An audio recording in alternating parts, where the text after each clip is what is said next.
Think you can guess all the movies by emojis? Alright, here we go.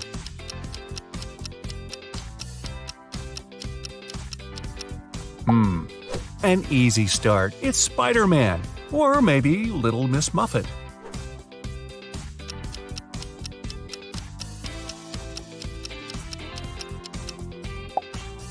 The Karate Kid. Plain and simple. Hey, wax on, wax off.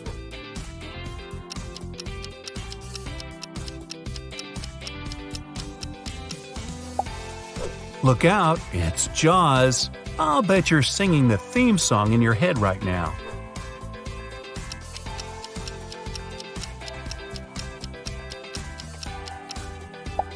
Who you gonna call? Ghostbusters.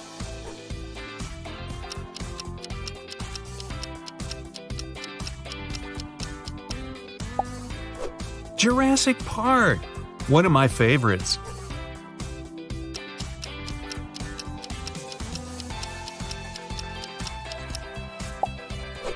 It's The Boy Who Lived, Harry Potter.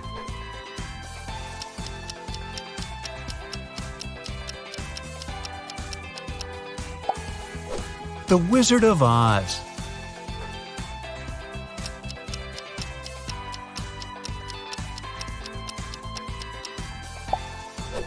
Of course, it's Thor. Man, if I hit my thumb with a hammer, I'd be Thor too.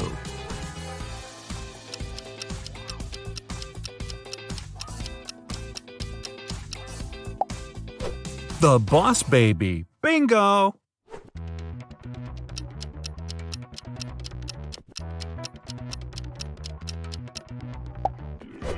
Hey, any way you slice it, it's Edward Scissorhands.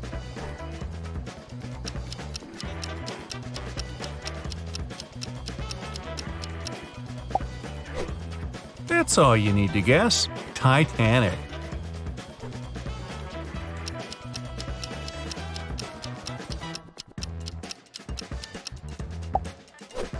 Love that one. That's Men in Black.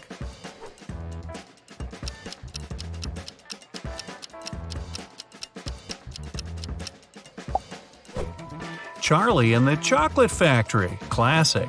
Now, it's okay if you guessed Willy Wonka and the you-know-what. For me, that's the better movie.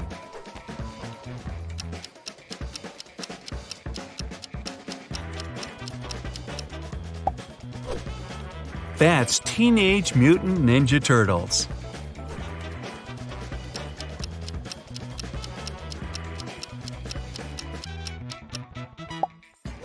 Did you recognize Forrest Gump?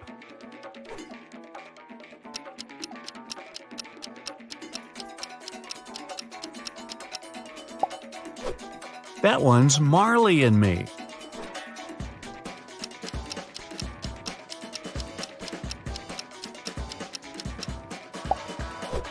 Monsters, Inc. That's right.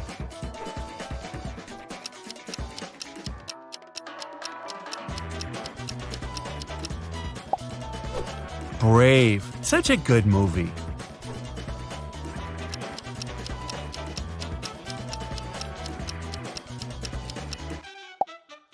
The most famous scene in E.T.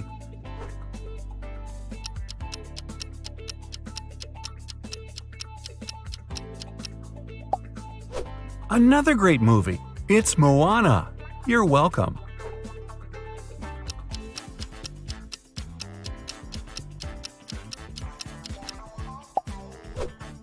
It's The Devil Wears Prada.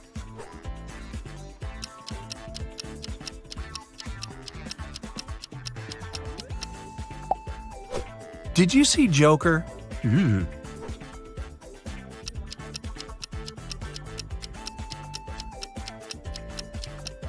Shh, it's The Silence of the Lambs. What's for dinner?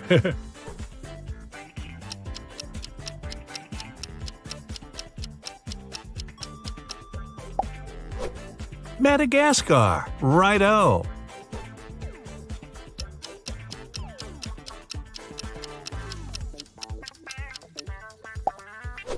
Hey, it's Coco.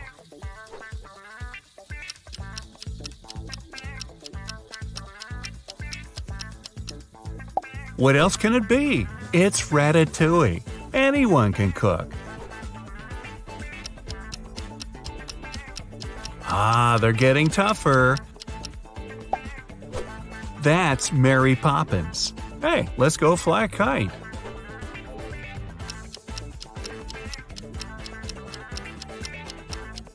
Now this one stumped me. It's Moneyball.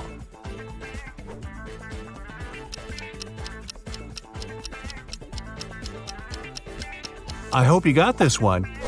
It's Fantastic Beasts and Where to Find Them.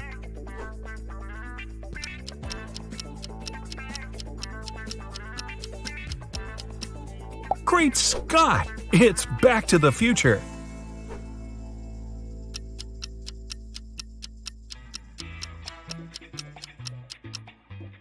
Surely you recognize Twilight.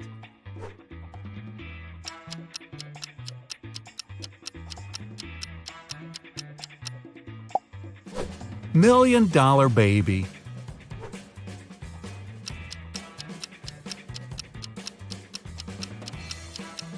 Ah, straight to the point. It's Planet of the Apes.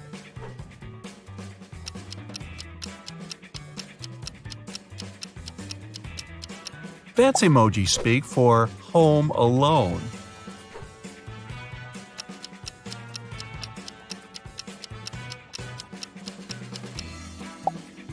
And this one's Finding Nemo.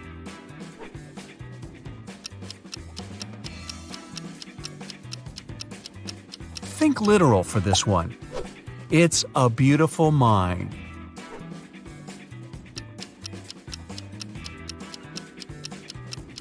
I know, the flag instantly gave it away. Yep, it's Pirates of the Caribbean.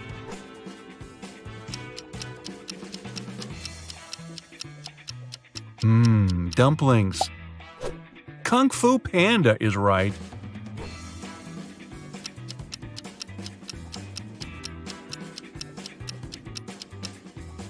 Now, who hasn't seen The Notebook, besides me?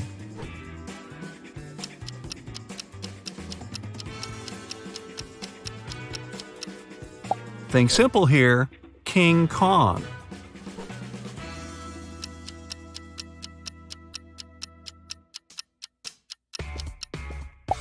The Sound of Music, there it is.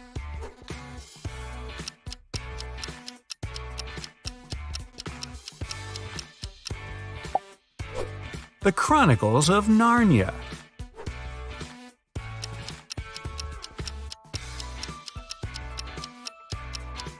Now think musicals. It's Mamma Mia. I've got that one right.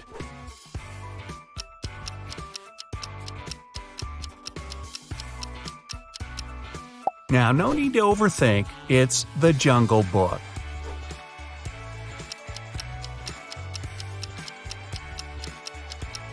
Ah, that's clever.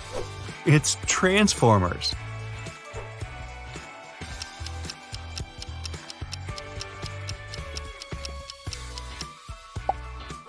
Ooh, Night at the Museum. Huh, now it makes sense.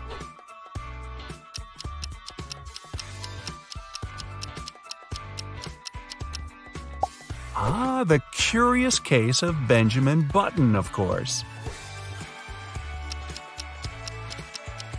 Pretty tough. It's The Truman Show.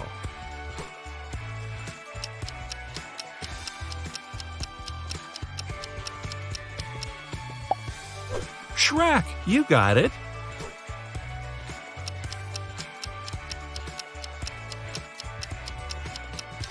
And this one's The Hunger Games.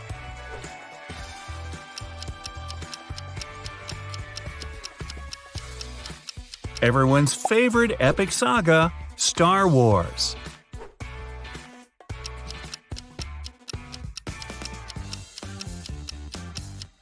Did you recognize the Revenant? Not after the bear got him. Oops, spoiler. This is getting more challenging, movie buffs. It's A Quiet Place.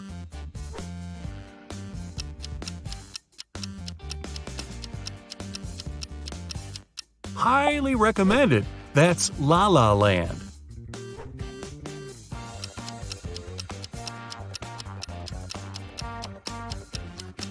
Decoded, that's Legally Blonde. Tricky. That's Knives Out.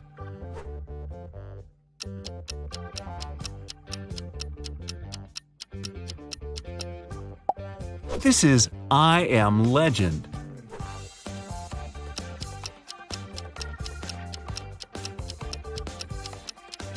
Oh, The Terminal.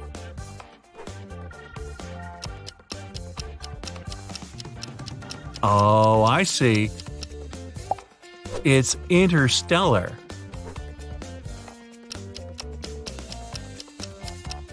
Bonus points if you got this toughie. That's Eternal Sunshine of the Spotless Mind. Phantasmagory is said to be the first animated film ever. It was made in 1908, and it's one of the earliest examples of hand-drawn animation. But did you know that ancient people entertained children with cartoons about 2.6 million years ago? A new study reveals that ancient people were the ones who first made pictures look animated. How? They carved pictures of animals on stones and placed them around fires. When the light starts bouncing around, those ancient animals just can't help but shake it and shimmy. The prehistoric carvings come to life in the flickering firelight, with those animals jumping in and out of focus like they're ready to party. Imagine how fun it would have been for prehistoric families to sit around a fire and create these animated carvings. It turns out that even some of the ancient wall paintings and carvings found in caves were inspired by their appearance in the moving light and shadows of flames. So, basically, these old-timey carvings were made to come to life when firelight hit them. And now researchers made a movie showing that cool effect on a 3D model of some horse engravings. The study says our brains are wired to see moving things in changing light, which is why these carvings probably mattered to our ancestors. In other words, cave people were like, hey, let's carve some cool stuff on this rock, and when we light a fire, it'll look like it's moving. And now these scientists were like, that's awesome! Let's make a movie to show this, everyone! Andy Needham and his teammates used modern scanning and virtual reality tech to study 50 flat carved rocks called plaquettes made of limestone. These rocks were found in southern France back in the 1800s and now sit in a museum in London. They are covered in 77 realistic carvings of all sorts of animals, like horses, reindeer, and chamois.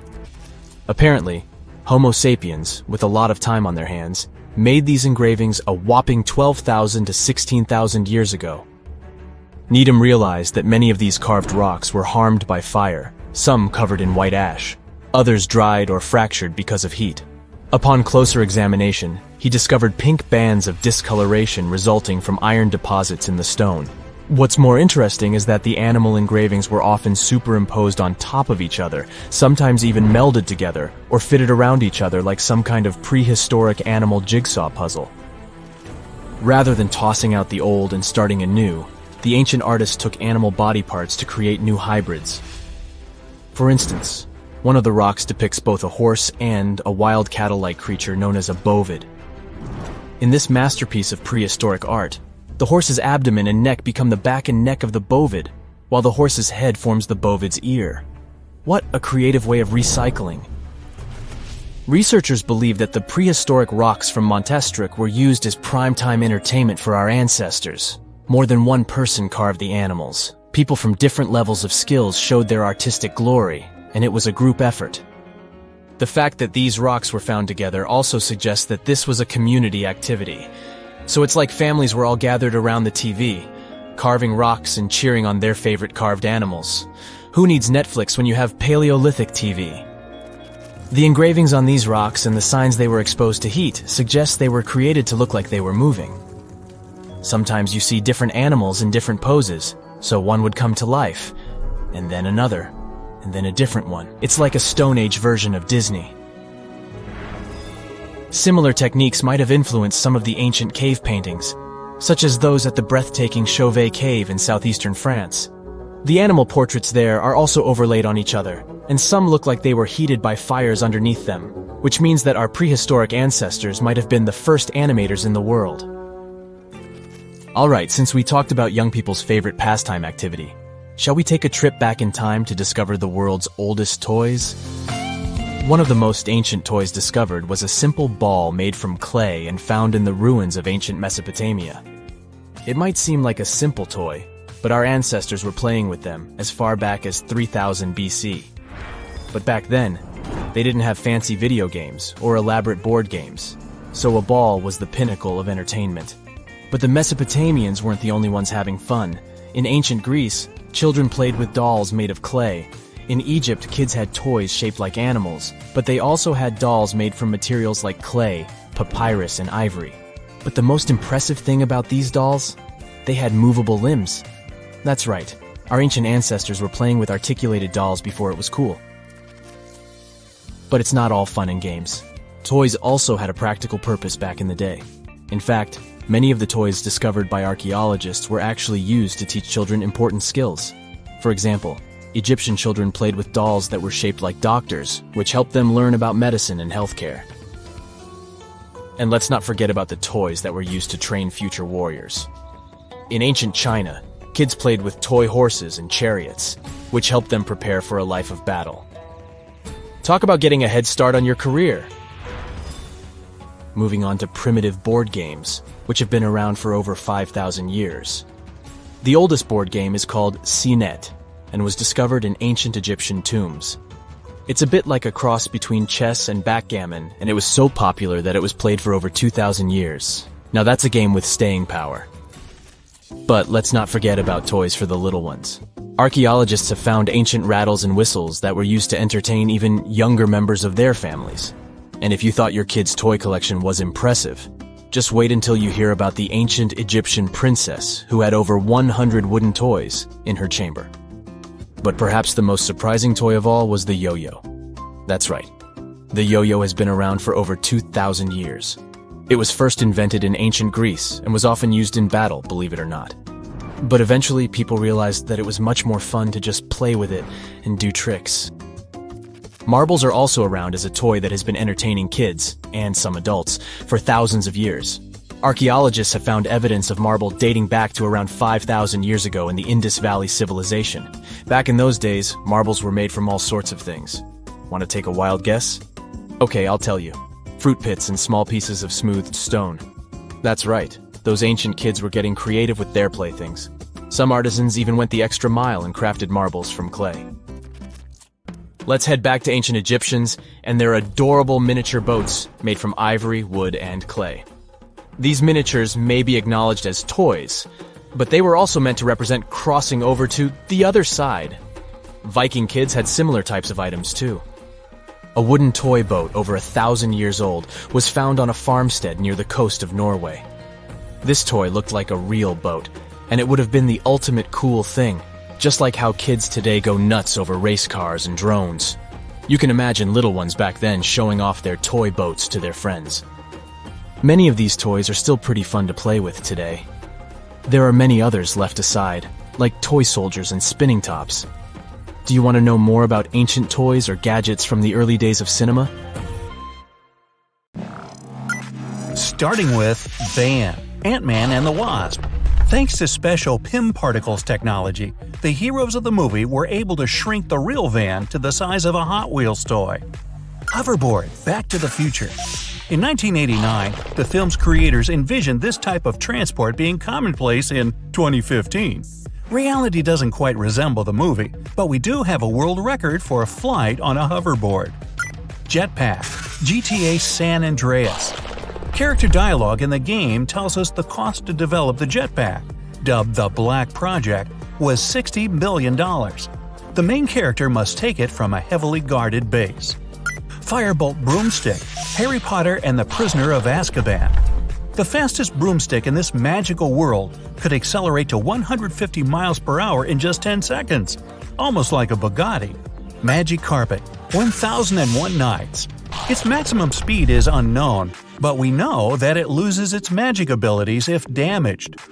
Standard Cart, Mario Kart. The Super Mario Kart handbook encourages cheating to win the game with the words, "Always keep an eye on your opponent's screen." Light Cycle Tron Legacy. This bike actually exists, and it's street legal. You can get yourself one for $55,000. Speeder Bike Star Wars. This thing can accelerate to 310 miles per hour, faster than a flying arrow. Though, in the real world during film shooting, it was only going 5 miles per hour. Ah, the magic of editing. Lightning McQueen Cars. He's something between a Ford GT and a Corvette.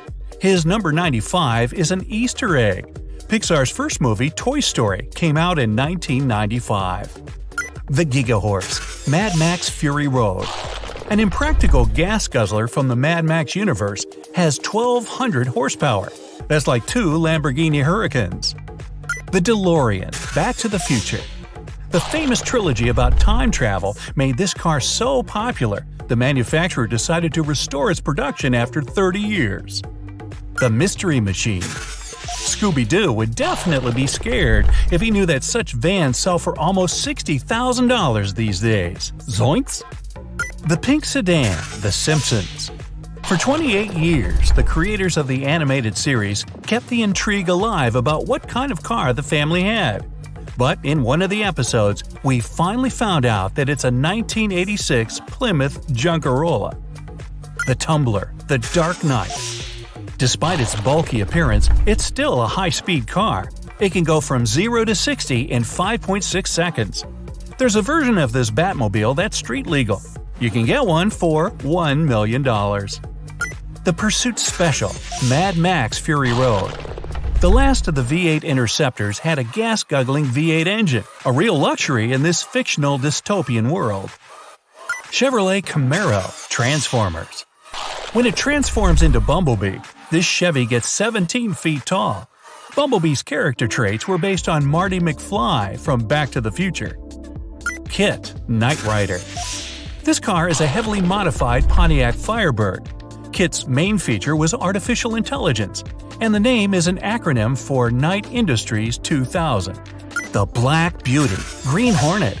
The highly modified 1965 Imperial Chrysler Crown was gorgeous and dangerous.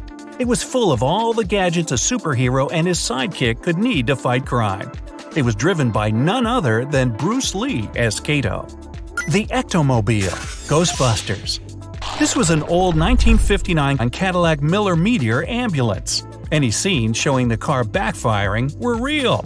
The thing actually broke down on the Brooklyn Bridge during filming. The Night Bus Harry Potter and the Prisoner of Azkaban. A bus as tall as a giraffe, its height caused a lot of inconvenience during filming. The 3-story bus couldn't pass under bridges, so they made the third deck removable. The Cat Bus My Neighbor Totoro. This unusual living bus moves on 12 legs. Its interior is soft and covered with fur, and the cat's eyes are the headlights. The Terror Master of the World by Jules Verne. This amphibious machine could move on land, in the air, on and underwater. On land, it could reach speeds of 150 miles per hour. In the air, 200. Not bad for a story written in 1904. T-70 X-Wing Starfighter Star Wars. It can accelerate to 650 miles per hour and travel at 100 megalights per hour. Its design isn't very efficient though. It probably wouldn't be able to fly in real life. Rex Metal Gear Solid. The name Rex was given to it because of its similar appearance to the T-Rex. The cockpit is in the metallic dinosaur's jaws. Mumakil, or Elephant as they call him in Westron. This giant elephant-like creature is like a natural tank thanks to its thick skin. Arrows and spears can't get through it. Appa Avatar, The Last Airbender. This is a flying bison-like creature that accompanies Aang in his adventures. Appa may look cute and cuddly, but he's as big as a school bus. AT-AT Walker, the most recognizable walking machine from the Star Wars universe. The inspiration for its design was the Paraceratherium. Say it with me now. Paraceratherium, a prehistoric hornless rhino that lived 30 million years ago. The Dreadnought. This is a giant tanker that would nearly take up the length of a tennis court. It's the most powerful car in the Death Race universe. The Blackbird, X-Men. The team of superhero mutants gets around in a jet highly inspired by a Lockheed SR-71. Only theirs can take off and land vertically. It can accelerate up to 2,175 miles per hour. Millennium Falcon, Star Wars. The fastest hunk of junk in the galaxy also exists in real life. An exact replica was built to shoot one of the films. Sandcrawler, Star Wars. The Jawa's giant moving shelter is equipped with a magnetic field that lets the machine swallow up metal and droids like a vacuum cleaner. Tripod, the War of the Worlds. This terrifying machine had a heat ray and tubes that emit a cloud of toxic black smoke. These aliens would have easily taken over our planet, save for bacteria they weren't immune to, but humanity was. Oops, spoiler. The Black Pearl, Pirates of the Caribbean. This is the fastest vessel in the pirate universe. The ship used for filming is actually called the Sunset. The Flying Dutchman, Pirates of the Caribbean. According to legend, the captain of this ship brought a curse on the entire crew, and they couldn't go ashore. The curse has not been lifted, so perhaps this ship is still drifting on the oceans. The Endurance, Interstellar. The movie was incredibly precise in its details. This ring-shaped station, almost as wide as a Boeing 747 wingspan, could work in real life. Howl's Moving Castle. It's gigantic and intimidating, but the massive cannon on its front doesn't work. The 20-story high castle moves almost completely silently. Nautilus, 20,000 Leagues Under the Sea. This fictional submarine was as long as 3 blue whales and reached highway speeds. The most isolated place on Earth, Point Nemo in the South Pacific, was named after the ship's captain. Wait, it wasn't named for the little clownfish in the Disney movie? Gypsy Danger, Pacific Rim. This giant robot was created to fight Godzilla-type monsters. It's 10 times heavier than an Airbus A330. Megazord, Power Rangers. Each of the mighty morphing Power Rangers could summon their own Zord robot. But when enemies got too big, the team assembled into one Megazord that's taller than the Statue of Liberty. Normandy, Mass Effect. This is the frigate that Commander Shepard used to save the galaxy 3 times. It had an excellent stealth system that made it invisible to other ships. SHIELD Helicarrier, Marvel Universe. This massive aircraft simply couldn't exist in real life. But there's much more advanced technology in this fictional world, so they managed to supply energy to a machine this size. USS Enterprise, Star Trek. There were 9 Enterprise starships in total. This one was equipped with a warp drive, which allowed it to travel much faster than the speed of light. Snowpiercer. It's a giant among trains. When the world was frozen in a new ice age, this train traveled non-stop on a ring around the Earth. Imperial Star Destroyer, Star Wars. We've officially entered Mile territory. The cost of this colossal ship was almost 4 billion Imperial credits. For comparison, in the Star Wars universe, you can buy a small spaceship for just 10,000 credits. London, Mortal Engines. Yes, it's a moving city. The mega metropolis 3 times the height of the Burj Khalifa got around with the help of 7 giant wheels. It absorbed other small cities along the way. Standard Island, Propeller Island. This oval-shaped floating island is 4 miles long and 3 miles wide. It was made to travel the waters of the Pacific Ocean. Oh, and only millionaires live on it. V'ger, Star Trek. This is a creature that looks like a spaceship. In the Star Trek universe, USS Enterprise could fly freely inside this monster. The Death Star, Star Wars. The massive spherical space station has 560 decks and holds 2.4 million passengers and crew. Uh-oh, kaboom. Oops, spoiler. TARDIS, Doctor Who. From the outside, it looks like a standard UK police box. But if we talk about the inside of the Doctor's time machine, well, its size is infinite.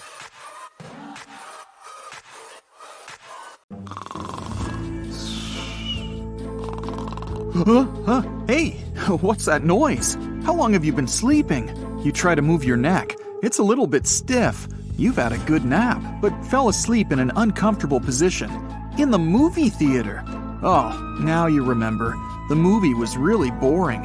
You were tired after a long day at work, so you couldn't help it. You look around. Everyone's out. You're alone. Everything is clean, with no popcorn or soda cans on the floor. Weird. The credits are rolling down the screen, so it's time to go. It might be pretty late, and you don't want to miss your bus. You get up, stretch, and slowly go to the door. You enter the hallway. No one is there. You're confused. Usually when you stay at the movie theater so late, someone walks you out and reminds you they're closing. And there's always a mess left by people who have been walking around all day, eating snacks and dropping popcorn to the floor.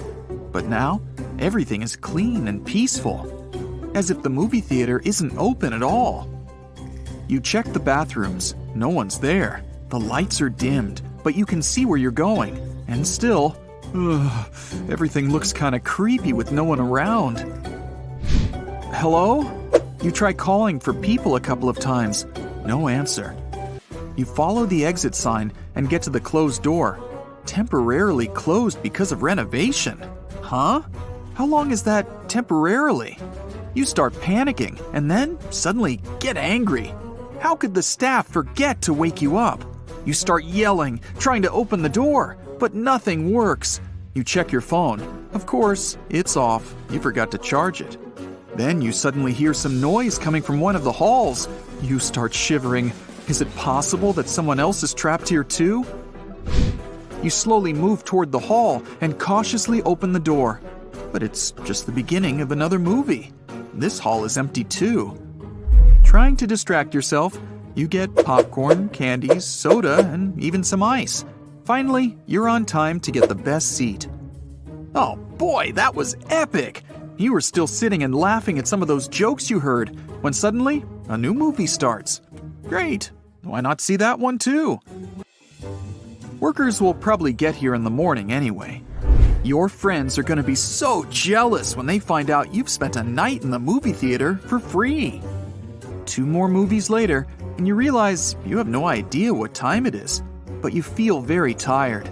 Tomorrow's a new day, it'll get better. Grr, still no news. Nobody's come. The noise coming from your stomach is getting louder, so you go and grab some new snacks. Time for some more movies. The marathon that you've always wanted to take part in. You hit the first hall. A comedy is on. You realize each hall shows its own movie genre. And when a movie finishes, a new one immediately starts. At one point, the screen always goes white. It's your cue that it's time to go to sleep. Days pass by with you waiting for workers every morning and watching new movies every day. There's some old movies too, in different languages and from different countries. Your daily routine is always the same. You get up and have breakfast. You found a large stock of sandwiches in the fridge. After watching several movies, you walk around and explore the place. Then lunch, some more movies, dinner, and it's already bedtime. You feel completely hypnotized by all the movies you watch. Some make you laugh so hard you can't fall asleep afterwards because you keep thinking about their plots. Others bring tears to your eyes. Some make you think. And there are movies that scare you so much that instead of falling asleep, you get up every 5 minutes to check every suspicious noise you hear. Your life doesn't change. No one comes. Every day is the same. At first, you still try to count how many days you're trapped at the movie theater, but after a while, you lose track of time. Your eyes have become red from staring at the screen for hours on end. You sometimes feel terrified when looking at yourself in the bathroom mirror. Your skin has gone pale. You've gained some extra weight, and your shoulders have become rounded from sitting and sleeping in an uncomfortable position. From time to time, you try to work out and add some healthy habits to your life. But most of the time, you feel as if you're the main character of some weird movie, the one where you can't figure out what's real and what's not. You keep seeing things out of the corner of your eye, but when you turn around, there's nothing. You decide not to watch scary movies anymore. And then you accidentally find yourself in a seat, waiting for the next movie to start. And before you know it, the movie has you hooked. And you can't stop watching even though you know you won't be able to sleep at night. You start feeling increasingly lonely. Movie characters become your only friends. You constantly talk to them in your head or even out loud. The silence after you stop is horrible. And the dark corners of the movie theater seem even scarier at such moments. Your stomach hurts. You're sick and tired of snacks, candies, sandwiches, and popcorn. Unbelievable, but the only thing you're craving is a bowl of warm soup. You don't enjoy movies anymore. Nothing seems funny, sad, or even scary. You often watch a movie not knowing what it's about. It feels as if you're stuck on a deserted island, but kinda worse. There, you'd at least have beaches, sunsets, palm trees, and maybe even a chance to escape after a while. You miss fresh air, sunlight, the feeling of rain on your skin. You close the doors of the movie theater halls and stand next to the ticket office. You're done with opening credits, movie music, your favorite actors. You don't want anything to do with movies. You start exploring the place, paying even more attention to details than you did before. You enter all the halls one by one and try to find new exit options. You start to lose hope, but then you remember something from the movie you saw a couple of days before and run to the bathroom. Here's the vent. It's now or never. It's pretty high. 2 garbage cans. Great! Maybe you'll reach it now. Your construction keeps swinging, but you somehow manage to crawl into the hole before the garbage can tower crashes down. You have to get through an entire maze up there before you, finally, get out. Ah, a warm, nice night. It feels as if this is the first time you've taken a deep breath in over a year. The movie theater isn't in the city center, so you start walking home. When you arrive, your roommate can barely believe his eyes. Have you got back from Aruba? He sounds surprised. You have no idea what he's talking about. He says, you were disappointed with your job and didn't know what to do, so you told everyone you needed something different, maybe a couple of months on Aruba or something like that. So we all thought you wanted to disappear for a while and then get in touch with people again. Your phone was off for a year and you didn't reply on social media. No, it wasn't Aruba. The movie theater, all kinds of movies from all over the world, lots of popcorn, the renovation. No one ever came. You try to tell your roommate the story. You're hurrying, missing words, skipping parts of the story, but he's just looking at you, confused.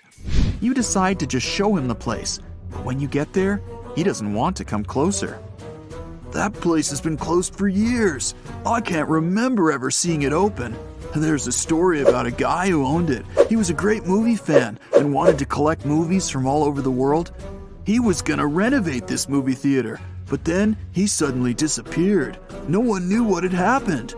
The theater was closed down and has been under renovation since then.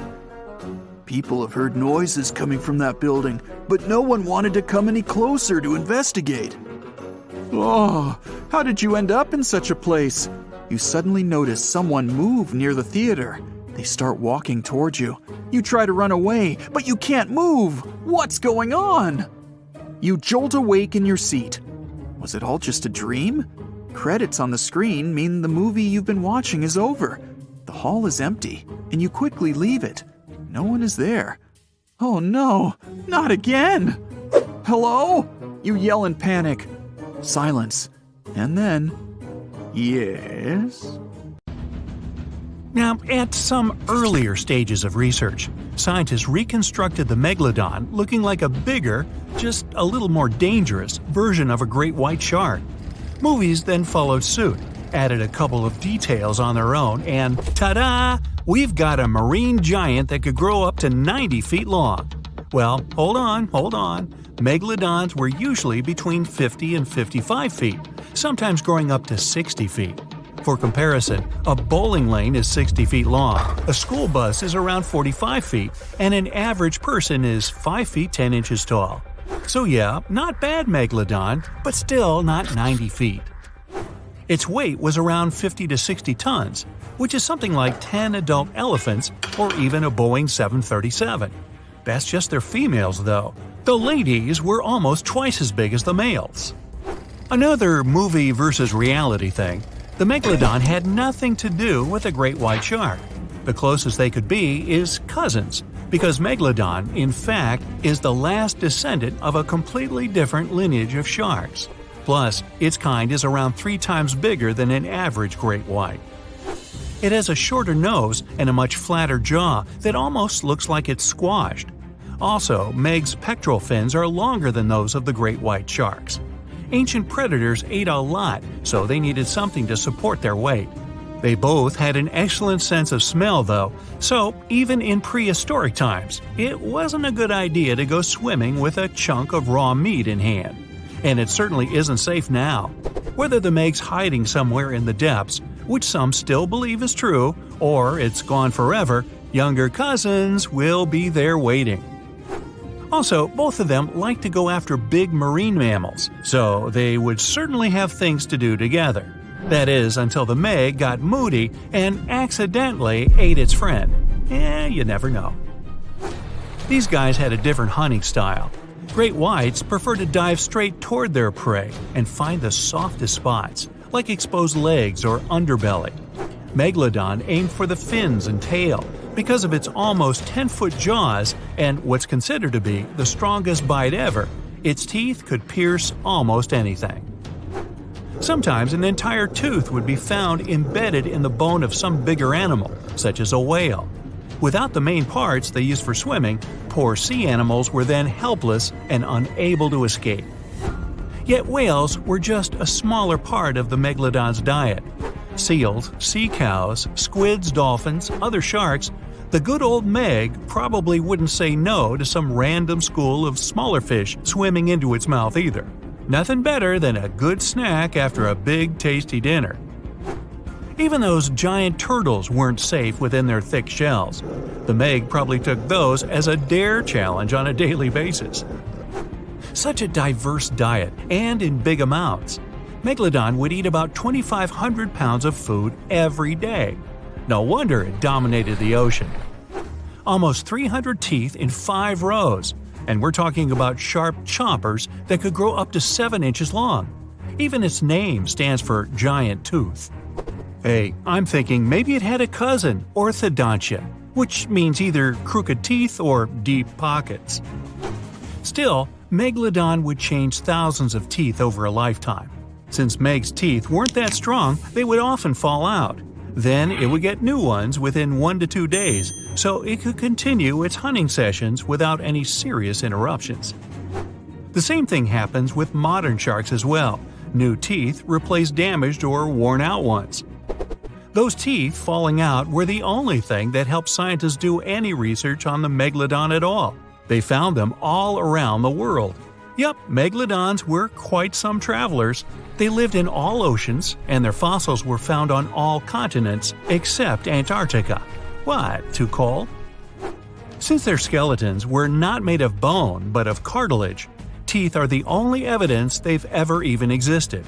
They gave scientists an insight into a lot of things, including size. Even with modern sharks, scientists determine their size by the dimensions of only one tooth, and do the same with the Meg. Megalodon had the strongest bite of all living creatures on Earth. It would definitely be fun to see the clash between the Meg and, say, T-Rex. Sadly, they missed their chance to meet and establish some long-term friendship since dinosaurs went extinct over 60 million years ago. Meg, on the other hand, terrified all the inhabitants of the seas and oceans from 23 to 2.5 million years ago. Where could Megalodon live these days? Well, it would probably love the places modern sharks go to, such as Florida, Hawaii, Brazil, South Africa, or some other tropical paradise. When you think about it, it's not bad at all. Meg, take me with you! Meg itself didn't have any serious competition or a natural enemy, but its infants were too weak to defend themselves.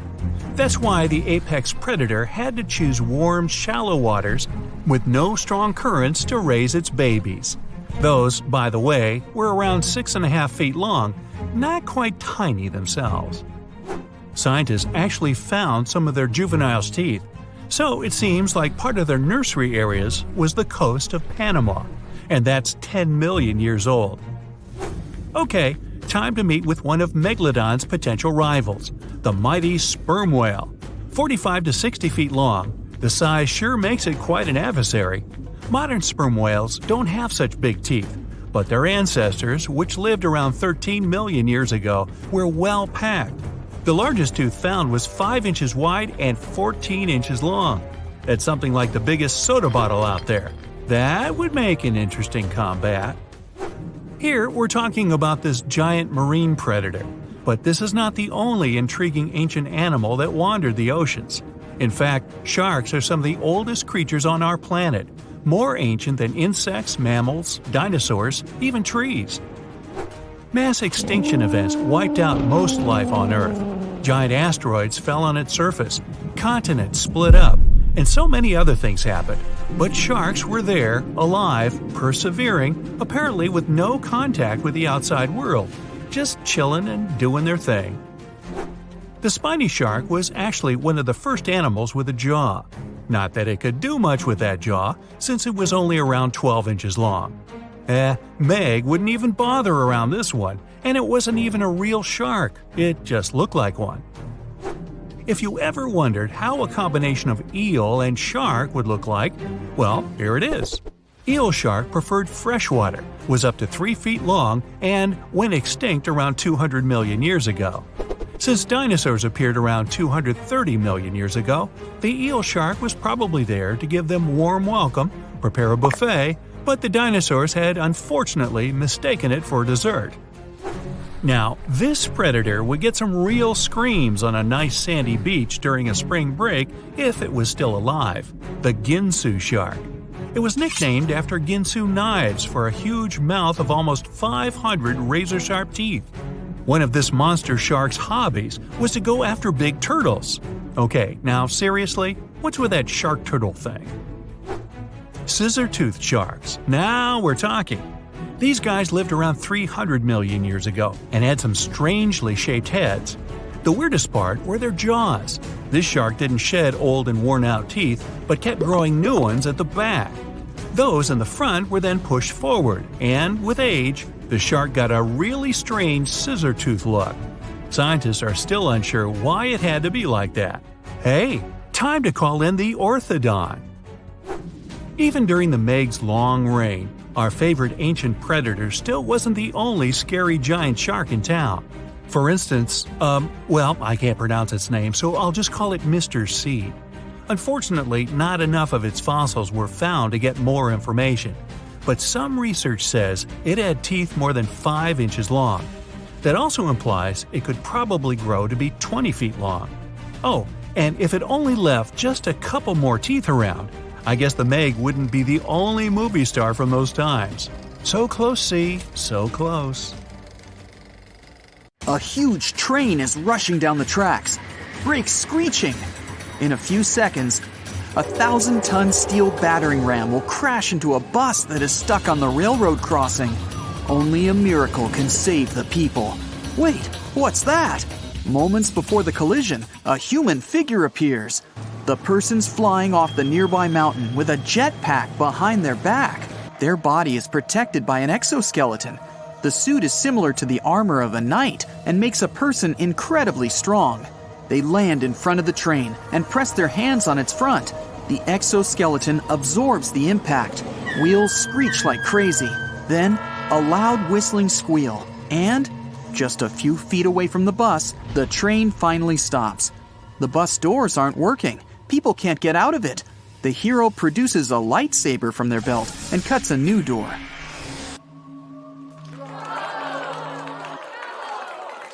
This scenario might seem too fantastic, but a lot of cool things previously seen only in comics and movies are now reality. Sarcos Robotics Exoskeleton makes the operator 20 times stronger, reduces the likelihood of injury, and doesn't restrain movement. This model is just one of many examples. In the near future, these mechanisms will appear on the streets and will become as familiar as flying drones or hoverboards. In such a suit, you can both rescue people and lift a fridge upstairs alone. but the armor seems incomplete if it can't fly. Richard Browning is the founder of Gravity Industries, a company developing jetpacks. He's also the chief test pilot. His apparatus consists of a large jet engine behind the back and two smaller ones on either arm. The person dressed in it looks like a character in a sci-fi action movie. If you weigh less than 200 pounds, this backpack will let you fly. The catch? Right now, it costs $440,000 to make one. The lightsaber is what fun science means. Several generations of scientists, bloggers, and Jedi fans are trying to create their trademark. The main contender for a lightsaber is high-energy plasma. The strength of the magnetic field will help the plasma keep its shape in the air. But there's a problem. To make the saber work, you'll need to carry a lot of equipment with you. And let's not forget about the ultraviolet radiation and heat that comes from hot plasma. The burner metal vapor torch is currently the best alternative to the Jedi sword. This device cuts through a metal door in a few seconds, but fencing with a torch won't work. The cloak that makes a person invisible is no longer a fantasy. Canadian company Hyper Stealth Biotechnology Corp has developed a fabric that will make you disappear. There's no magic in the work of the cloak, just good old physics. This cloak of invisibility creates an optical illusion that hides you from prying eyes. Since 1985, the hoverboard got lots of attention from people all over the world, and inventors have been trying to recreate this design for decades. Many companies have developed their own flying skateboard designs. There's a hoverboard powered by a stream of water, burning kerosene, electricity, or rotating propellers. Arx Pax Hendo is the closest to its sci-fi prototype. The model can fly in all directions, turn, and brake. This is possible due to two magnetic fields that repel each other. In 1947, U.S. engineers looked at the car and decided it was boring. Or maybe we can make it fly. Great idea, that. The result of their work was the Model 118 Conv Air Car. Roughly speaking, they took a passenger car and attached a plane with a propeller to its roof. Companies around the world continue to invest millions of dollars in the flying car project, although their cars today look more like drones or helicopters. Many researchers are confident we'll never build a flying car. It's too expensive and dangerous. Who knows? In the 19th century, people said these four-wheeled carts would never replace a horse. But today, a comfortable ride on the highway always beats riding a horse in the prairie. While engineers are trying to get cars to fly, their colleagues have made it so that transport doesn't need a driver anymore. The computer takes over the controls. If you need to go to a supermarket or restaurant, your self-driving car will choose the best route itself. It also knows how to park. I should have started with this. The car distinguishes between other road users thanks to sensors, video cameras, and powerful computer processors. It notices traffic signals and road signs. The Robo-Taxi project is one of the most promising ones in the field. Most likely, in the next 10 to 20 years, driving schools will become a thing of the past. For thousands of years, ancient people sat by fires and looked at the starry sky. Our civilization has already explored space firsthand, but there are still more questions than answers. There have been 600 astronauts in space in 60 years. Of these, 7 people are tourists who have visited the International Space Station. For the right to see our planet from a height of 250 miles, you have to pay $50 million. SpaceX and its owner Elon Musk are willing to establish a colony on Mars by 2050. 1 million people will settle in the first ever Martian city. You don't have to get on board a spaceship to feel like you're on another planet. 80% of the world's oceans are unexplored and unmapped. Marine vessel manufacturers offer to explore the seabed in comfort. To this end, they've developed submarine yacht designs that combine comfort and safety. The private submarine Megalodon M5 is as long as the Washington Monument is tall, and it can stay underwater for 4 weeks. The set includes a hangar with a helicopter, jet skis, and mini bath escapes. There are no buyers yet, but it's only a matter of time. Imagine that you're a scuba diver who descended to the bottom of the ocean. There's darkness all around you, but the flashlight can handle it. You breathe liquid that fills your helmet up to your eyes. Wait, what? We can't breathe water or, for example, soda because these substances don't have enough oxygen, not because they're liquid. In the future, scuba divers will breathe liquid enriched with oxygen. It'll also allow for deep diving. American company Second Sight Medical Products has developed an artificial eye that can restore vision to a blind person. It's called Argus 2.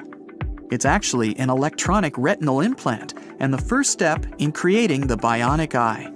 Perhaps in the future, it'll be able to zoom in and out of objects, make the image clear, or turn on infrared light.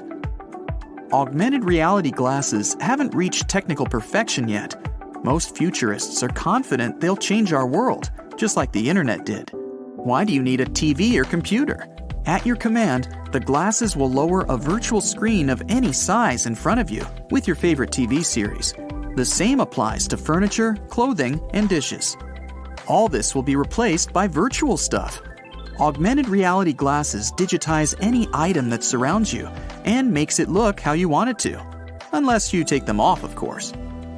Today, you have a Mediterranean landscape out your window, and tomorrow, you've got a view of Times Square. Hard drives and computer optical drives store enormous amounts of data, but this technology is unreliable. Over time, disks become unreadable.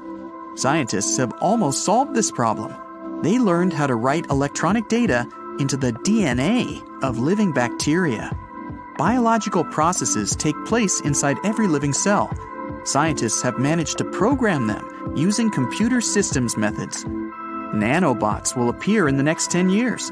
In movies and comics, villains are most often associated with this technology. In the real world, nanobots will be used in medicine. Each robot is no larger than a molecule. By launching a flock of nanobots into the human body, doctors will be able to monitor the health and physical condition of their patients. And probably the best thing about nanobots is that they can be 3D printed. Cloning a dinosaur might not seem like a good idea in movies, but real scientists say it's not even an option. Genes can be used for cloning if they're no more than 1 million years old, and dinosaurs disappeared 65 million years ago.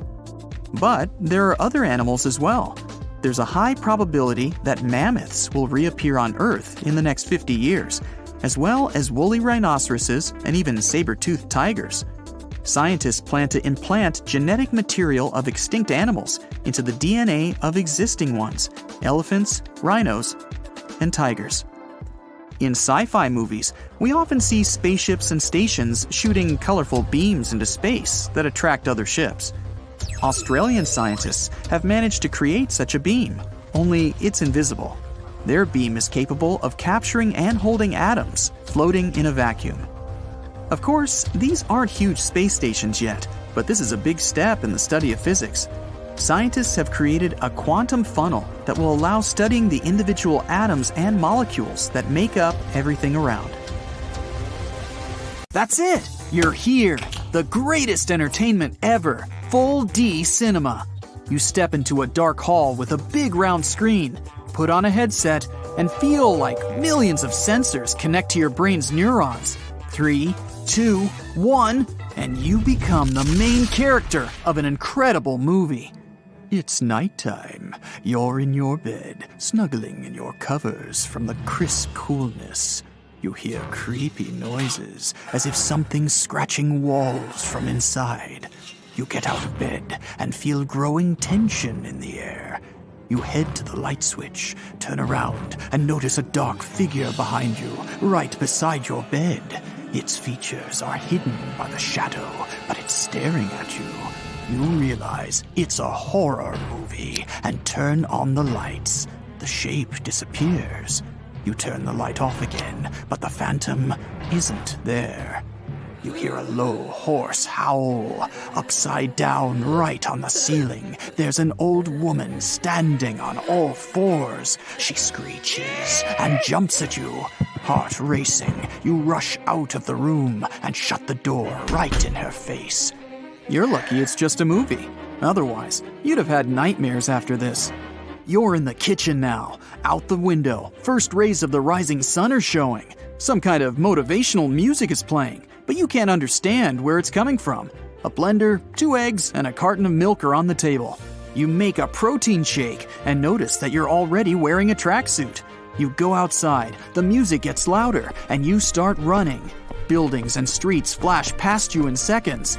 You feel uplifted and realize you're in a sports movie now.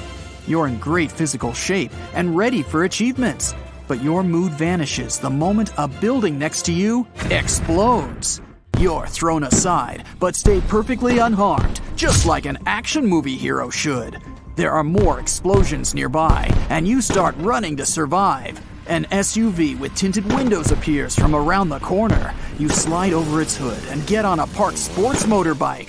It seems to have been waiting just for you, ready to go. You're driving away from the chase. Behind you, the asphalt's cracking. Cars are thrown aside like toys. Windows are smashing. Ahead, you see a huge truck with a wooden springboard pressed against its back. You pull the throttle to the max, the bike revs, and you're in the air already. And timely, too. A huge explosion is right behind you. You smash through a window of the nearest building and jump off the bike. You're in a gray room with old furniture. The window you crash through is already intact, and raindrops are pounding on its pane. You feel exhausted and confused. You walk from side to side, looking at the street below. Suddenly, you feel a creative impulse. At this point, you notice a desk with a typewriter in the corner.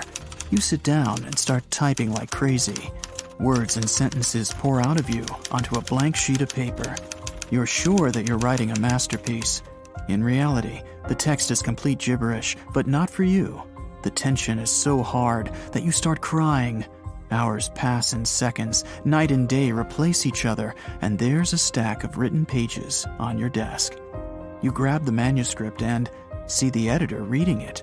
A tear runs down her cheek, and she says you've written something unbelievable. But at what cost, you say? This book took everything from me. You have no idea what exactly it took from you, but you feel it because you're in a drama. You leave the editor's office and find yourself in the street, right in the middle of a traffic jam. A man pokes his head out of a car window and says, "Hey stranger, what a day!" A cycler passes by, shouting on the go, "Please don't stop and say hooray!" You find yourself answering, "I don't know what you mean, but it's awesome and I'm in." It turns out that you have a beautiful voice. People around you get out of their cars and sing along with you. A crow sitting on a lamppost and pigeons walking by also join in on the song. Everyone around is dancing like they rehearsed it, and a fire truck splashes water on the crowd. The song gets louder and louder. You want to live forever here in the musical comedy. Wow, that was awesome. You walk into a dark alley, and everything around you fades to shades of black and white. You're wearing a hat from the 1950s. You hear the wail of police sirens, someone screams, the sound of glass breaking apart. This city, mired in greed and deception. It seems that you just said this out loud. Cool. Now you're in a noir detective film. You're sitting in the office. An empty glass and scattered notes are on the desk. December 17th, 1954. I haven't slept for 2 days now. A beautiful woman appears in the doorway. "Detective, I need your help," she says. You drive a retro car through a black and white city at night. You realize it's not a movie, but a trailer of a detective flick. The picture changes to intense music. Now you're arguing about something with your partner. Next, you're in the middle of a car chase. You kick out some door. Freeze! Close-up of handcuffs being fastened on someone's wrists. The music gets more intense, and a voiceover says, "This summer." You throw a lighted match on the ground, and everything goes up in flames. Banknotes fall from the sky. The next image is you walking in the heavy rain. Drops fall from your hat in slow motion. You're grinning. "A very dark detective," the voice says, and the trailer ends. And just like that, the world returns to color. You're passing through a busy street and you see a banana peel lying on the road. You walk around it and hear laughter. You don't understand where it comes from, but you see two fruit vendors nearby. One gives the other a couple of bucks since he just lost a bet. The loser asks you, "Was it so hard to slip and fall?" You shrug in response and hear that laugh again. It's like a crowd of invisible people watching you and laughing at your every action. All right, you're in a sitcom. A granny walks by and slips on the banana peel. Fortunately, you catch her in time. The vendor who won the bet gives back the money and you hear the laughter again. "You know, darling, for 100 years, no one's ever saved me from bananas," the granny admits. The laughter behind the scenes gets louder. You're annoyed and rush into the nearest supermarket. You walk between the rows and fill the food cart. Several people approach you from different sides and shoot you on cameras with huge lenses. One of them is even lying on the floor, hiding behind apple boxes. They're sure you can't see them. A calm and pleasant voice says, "The feeling of hunger makes it put more food in the cart. At the checkout, this human being will understand it may not have sufficient money for everything." You agree with the voice and put the chocolate milk bottle back on the shelf. People with cameras follow you around at a distance. "Now it's going through a common ritual in the human environment, standing in line to buy food." You're probably in a wildlife documentary right now. You understand how animals feel then. You walk out of the supermarket, and suddenly, an earthquake hits. People are screaming all around, and spaceships appear in the sky. An alien invasion. You get into a parked black car, and it transforms into a starship.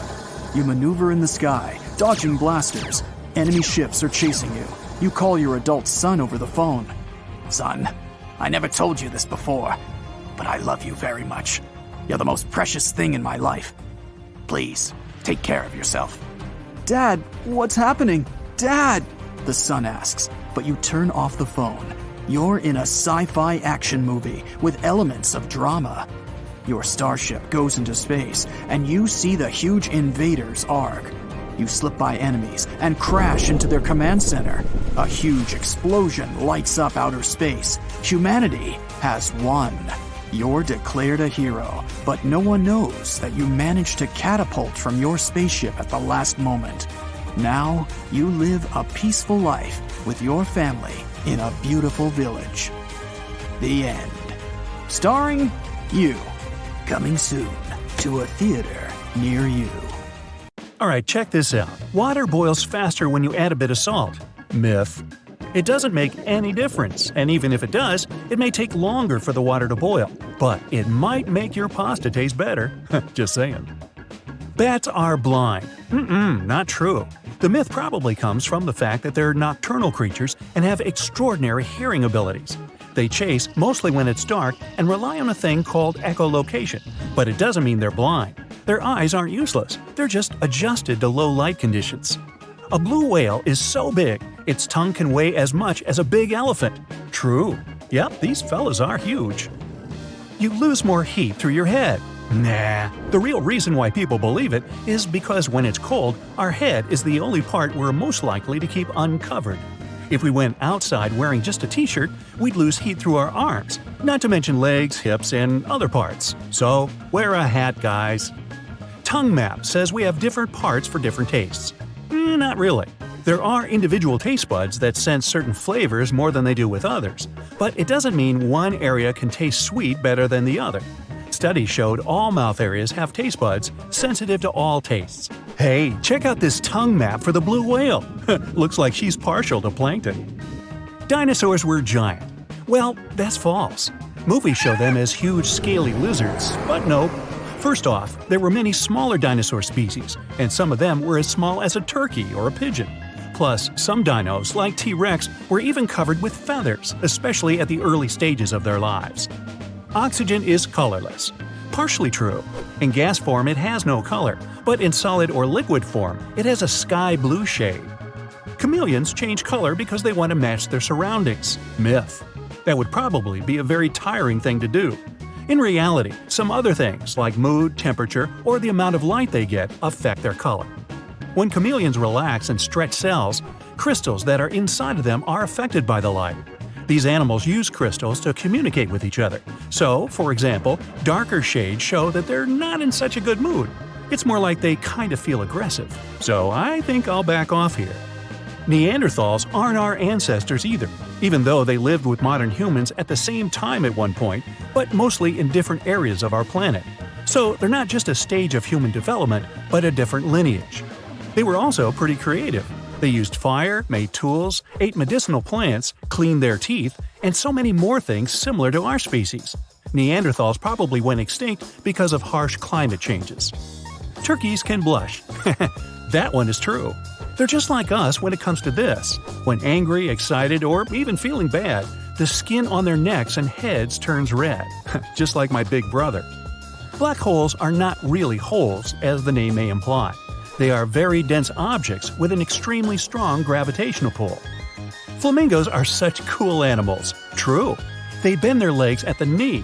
Myth. They actually bend them at the ankles, since the knees are closer to the body as well as covered in feathers. Supermarket apples are fresh. Maybe yes, but maybe not. They can be up to 1 year old, since they're often picked between August and November. After that, they're covered in wax and dried in hot air. Finally, they're sent into cold storage, and after 6 to 12 months, we see them on the supermarket shelves. Bottled water has an expiration date? True. But that doesn't mean the water is the thing that expires. The bottle does.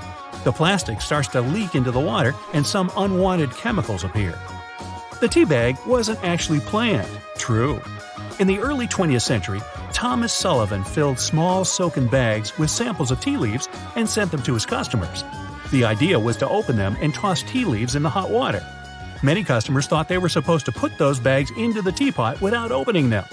The tea bag went through some improvements, got string and a paper tag at the end, and the new unplanned invention was ready. Lightning will never strike the same spot twice. Not true. The Empire State Building was once struck 8 times in only 24 minutes. There was a terrible storm, and nothing could or can generally keep lightning away from the place that got hit. If a struck place has features that attracted the lightning in the first place, like terrain shape, standing water, or height, it may attract it once again. You have so much DNA in your body that you can actually stretch it from the sun to Pluto and back. True. And not just once, 17 times. Of course, you're not going to look the same after you do that. Crocodiles are one of the oldest species in the world. Yup. They have been around for 200 million years already. Like my neighbors down the street. Opossums sleep while hanging by their tails. You can see that in cartoons and some photos, but in general, they don't. Their tails are really strong, so these animals can grip branches and hold their weight, but only for short periods. Adults are really too heavy to stay in this position for too long, so they wouldn't get much rest. Goldfish have a 3-second-long memory. Nope. Those colorful fish are actually really smart. One study showed goldfish could tell the difference between 2 classical songs. They're not quick learners, true, but after over 100 sessions, they did it, which wouldn't be possible if their memory could really last only for 3 seconds. One type of salamander, you can read that on your own, go ahead, can extend its tongue over half of its body length in only 7 milliseconds. True. That's 50 times faster than a blink of an eye. Ooh, gotta be fast to catch that tongue map. People can multitask. Not true. Checking emails, talking on the phone, cooking, it seems like doing several things at the same time saves time, but research shows multitasking is not quite possible. Our brain is wired to do one thing at a time. So when we think we're multitasking, it's actually switching tasks, which can take even longer rather than saving us some time, as well as whittling down our attention spans. Earth is not the only planet with water. NASA discovered Jupiter had an ocean with twice as much water as we have on our planet. It's right under a layer of ice. Even Mars has some liquid water flowing. Also, the Earth is round. Or is it? Technically, it has flattened poles, together with a bulge at the equator. That way, it has an irregular shape of an ellipsoid. Zombies are not made up. True. Okay, humans can't turn into ones as we see in movies, but the animal kingdom has its zombies. For instance, there's a type of fungus that takes over ants, spreading specific chemicals in their brains. That makes an ant leave its family looking for the place where this fungus wants to live. The world's biggest waterfall is under the ocean. Oh, very true. It's in the Nordic seas. The cold seawater is denser than the warm waterfall. The drop is almost 2 miles long. The smallest wasp in the world is not bigger than an amoeba. True. This wasp has the same body parts as other bugs, like eyes, wings, brain, legs, and more, but it's just 0.008 inches long, which, in most cases, makes it smaller than one-celled organisms we also know as amoebas. Snow can only be white. Not true. And I'm not talking about the snow near fire hydrants. For example, there are some mountains with pink snow, like the Sierra Nevada in California. Its color is caused by a certain type of algae living there. Aurora borealis has a sister. True. It's called Aurora australis, and you can see it in the southern hemisphere. The best time to see it is in winter. Over 99% of atoms is empty space. True. If we collected all the people in the world together and removed all the empty space between the atoms out of them, the population of Earth would fit into the size of an average orange. I think we should try that. Then I could finally get a seat on the bus. Dolphins communicate and call each other by names. True. They use specific vocal whistles to identify each other. So long, and thanks for all the fish. The toilet flushes in different directions when on different hemispheres. Nope.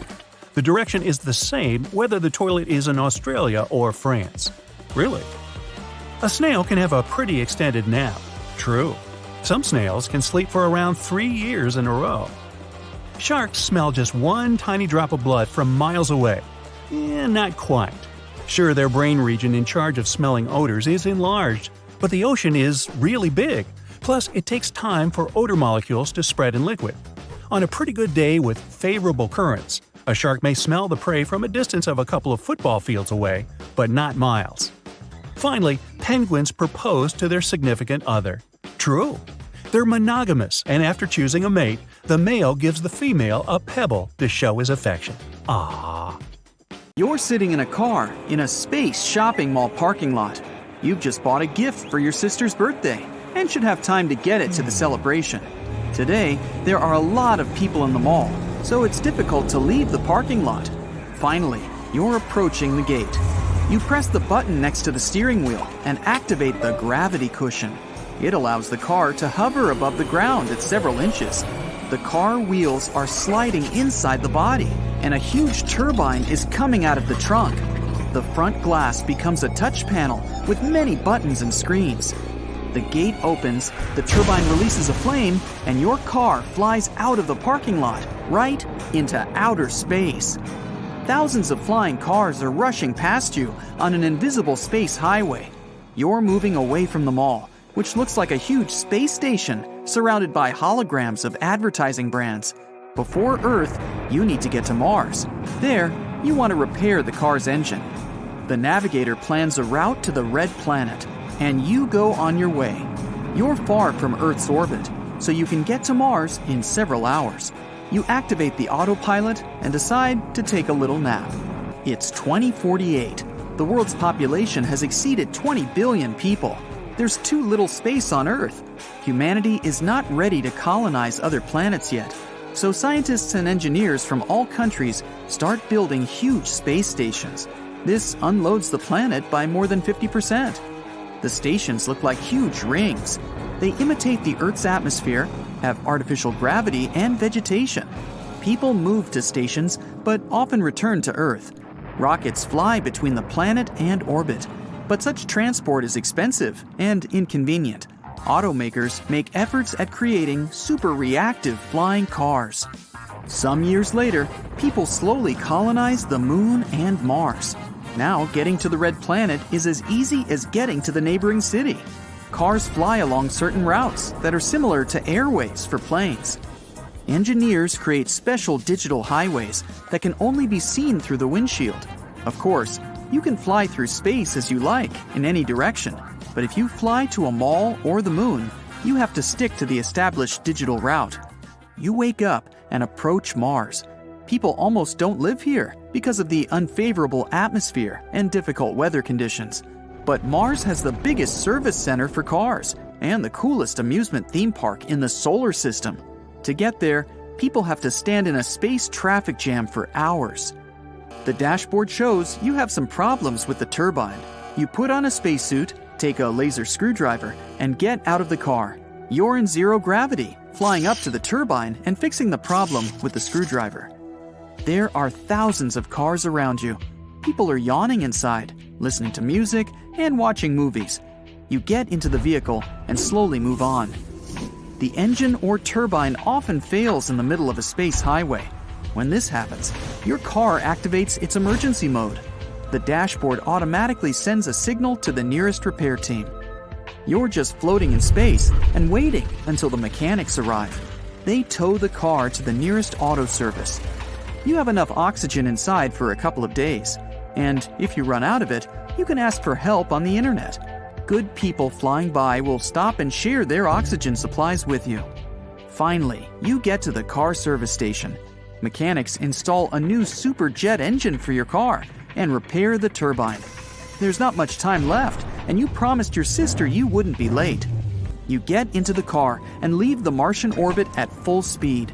The new engine runs silently and doesn't shake the car. You increase the speed and fly along an almost empty digital highway. On your way, you meet a lot of small satellites showing holographic ads.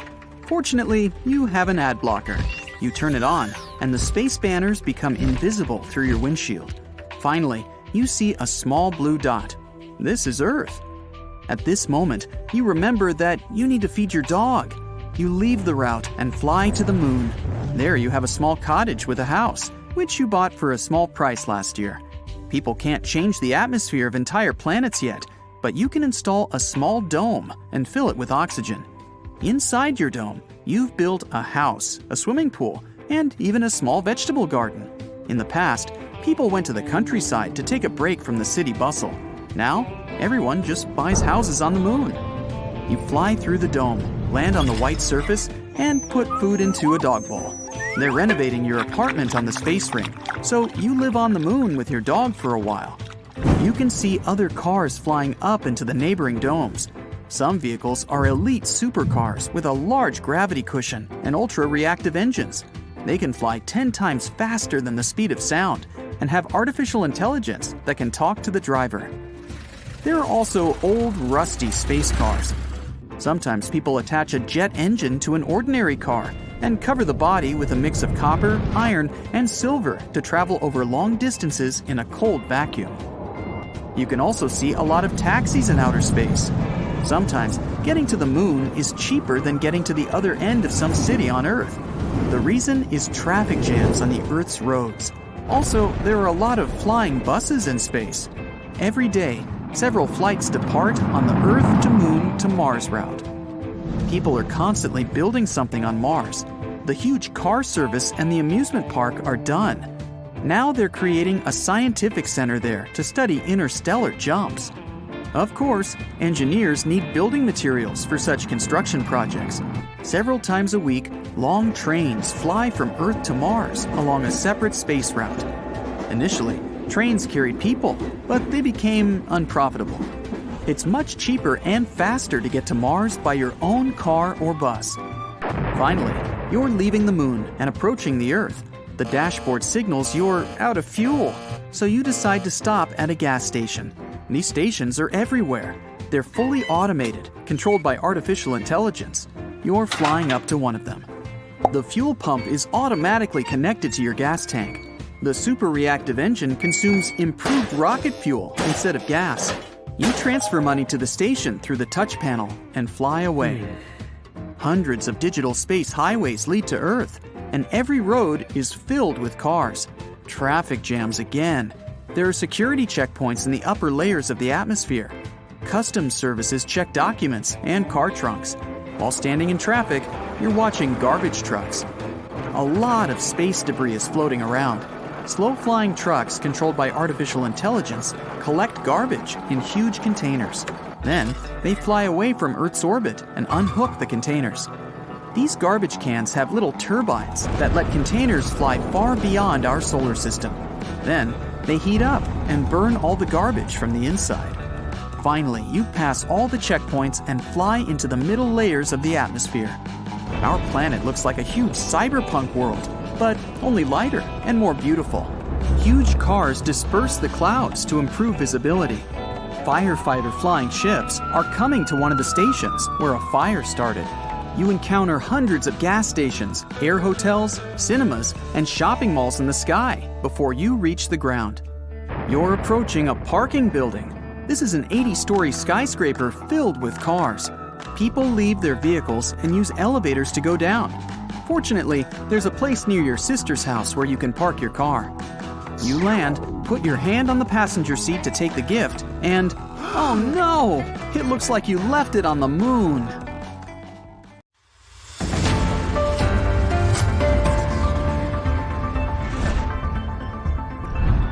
The world is tired of bad news, so now you'll see funny and weird news of 2020, only on the Brightside channel. Because of the worldwide lockdown, the streets of big cities are empty, but not for long. City roads, squares, and parks have received new guests, wild animals. Fortunately, self-isolation ends, and people return to their usual way of life. But what if self-isolation had lasted much longer? Let's have a look at it in the movie trailer format. A team of brave explorers from the most remote parts of the galaxy has a hard time. After losing in battle, the captain teleported his ship to unknown territory to save his crew. Hold on, we're getting closer. To what? Earth?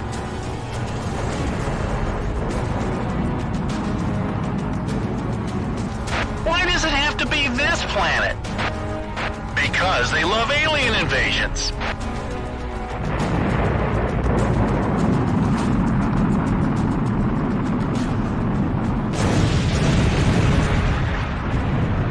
A young planet may seem like an island of paradise amidst the cosmic darkness.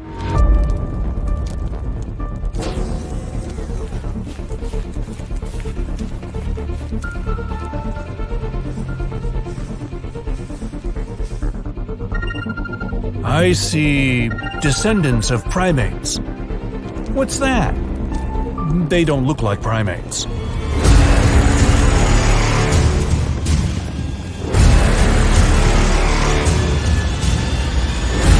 But it can turn into a real nightmare.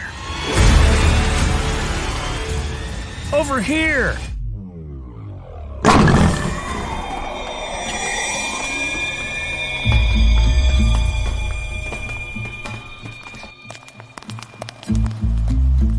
These ones look more like primates. Excuse me? We've been self-isolated for too long. Trying to solve one problem, we didn't notice another. They took us by surprise.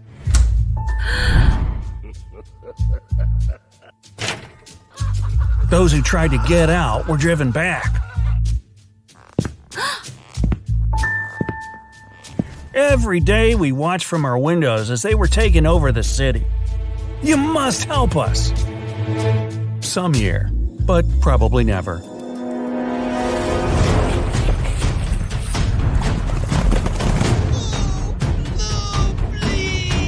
Save the planet.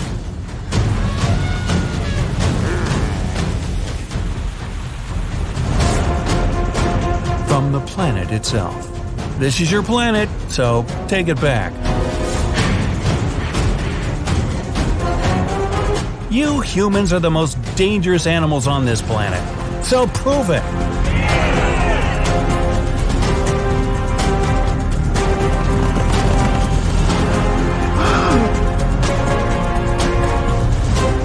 What? Come on!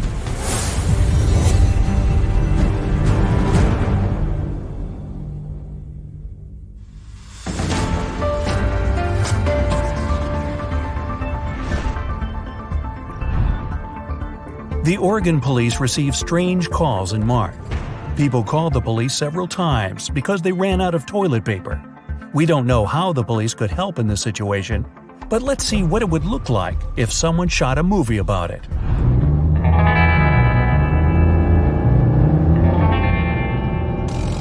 Another boring day. It seemed so good at first, remember? I mean, all the criminals sitting at home. Who knew their job would become so tedious? I miss the danger. Yeah, me too.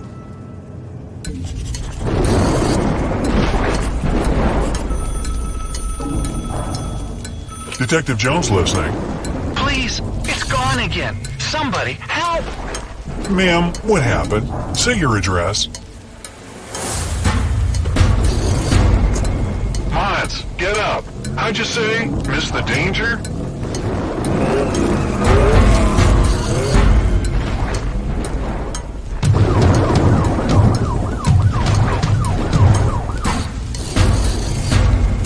I left it here yesterday evening, and now it's empty.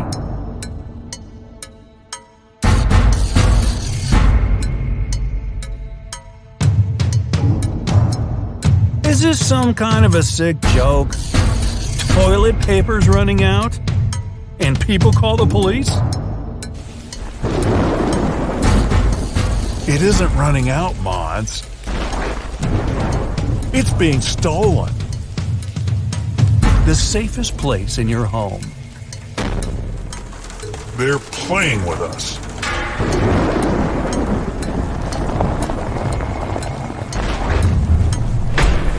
Can turn into the most dangerous one. Freeze. People are scared, and we got nothing. What are we going to tell them? That we have wet wipes?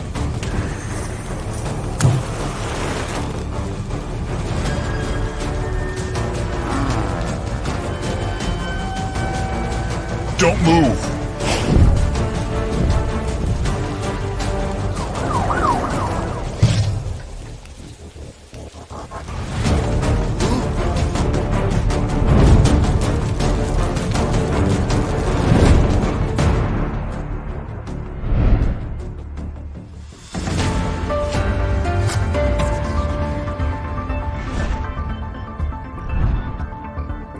Next news. In Somalia, locals visit a psychologist to cope with depression and bad mood.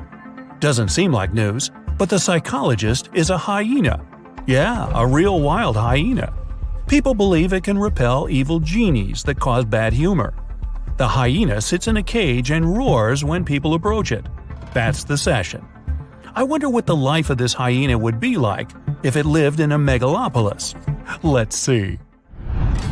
I've got a new job. Established a personal life. In fact, I didn't expect anything from these meetings, but it seems you've brought me back to life.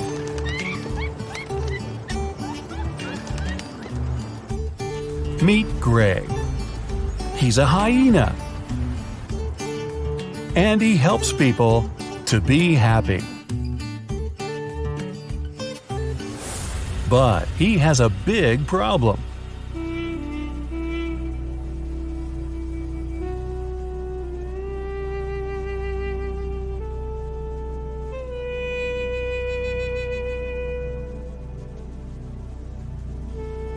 Doctor, are you listening to me? No one can help him become happier.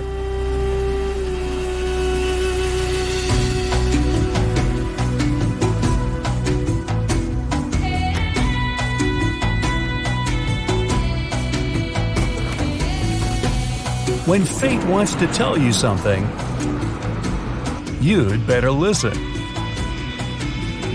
To find yourself in this world,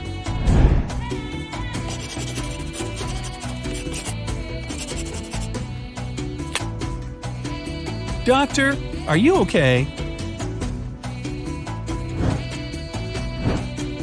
You need to search.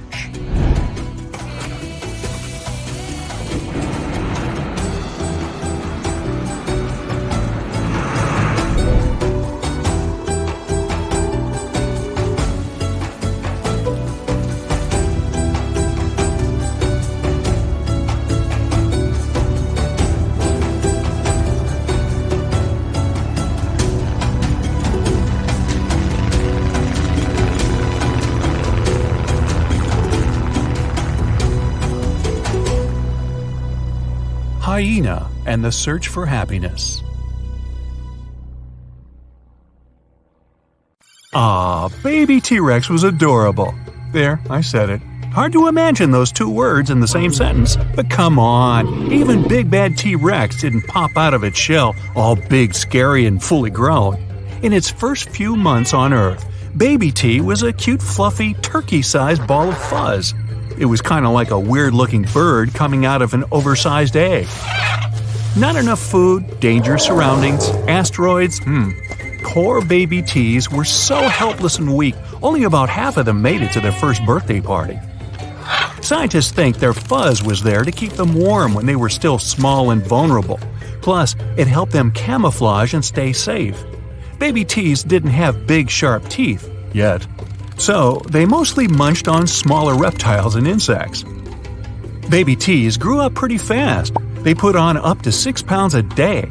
Hey, I've done that. No, not really, just felt like it. The weirdest fact about them?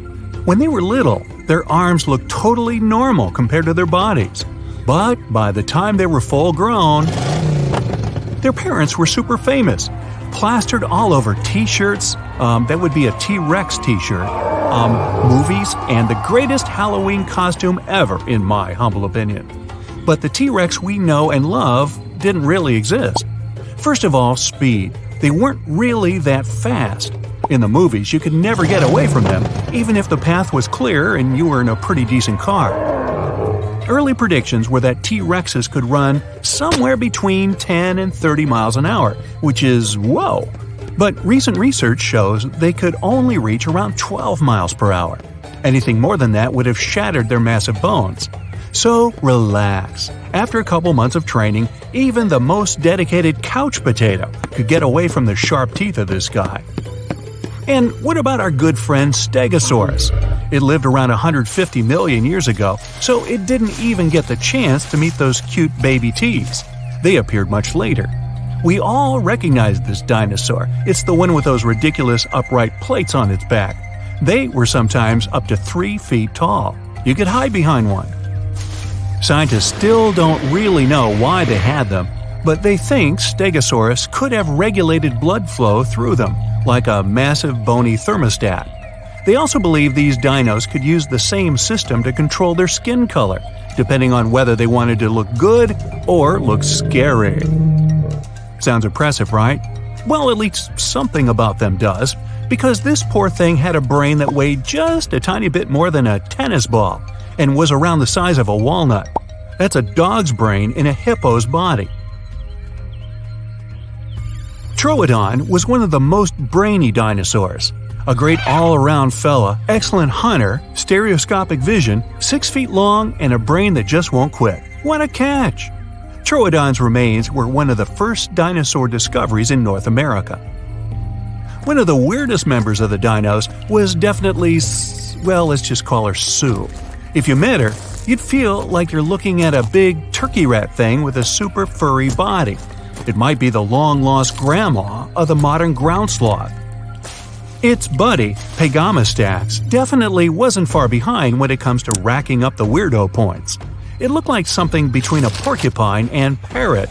But don't say that to its face, it had a couple of pointy teeth that could sharpen against one another.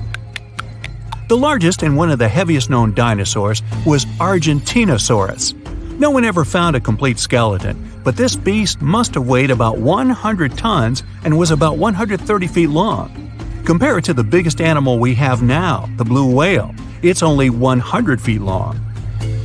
When someone says dinosaur, you probably imagine some big-as-a-building beast that could use a tree as a toothpick. Some of them were gigantic, true, like those long-neck, long-tail dinos.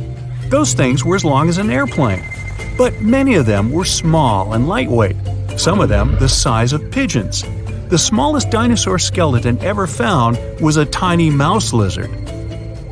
Some dinosaurs had tails that were more than 45 feet long. That way, it was easier for them to keep their balance when running. But they didn't drag their tail along the ground. Dinosaurs kept pretty active and were quite fast, so they kept their tails in the air most of the time. Even though that naughty asteroid wiped most of them out, a lot of dino DNA stuck around and morphed into animals we know today, like birds. The first time anyone even thought of linking the two together was after they discovered a primitive bird in Germany, Cergut. Later, researchers classified 2 groups of dinosaurs, depending on what kind of hips they had. The first group looked pretty familiar. They had lizard-like hips. The second group had bird-like hips. And a third group looked like Shakira, which is where her tune My Hips Don't Lie comes from. Actually, no. Also, plenty of old-school carnivores had bones filled with air, which is something birds have too. Birds may be the dinosaurs' living descendants, but some animals actually witnessed the age of dinosaurs. If only they could talk. Snakes, bees, sharks, crabs, lobsters, yum, crocodiles, cockroaches, even green sea turtles. They all actually saw real dinosaurs. So jealous. Carnivore dinos mostly walked on 2 feet. That way they could be faster and have their hands free to grab a little snackosaurus. Plant eaters walked on 4 feet so they could carry their heavy bodies.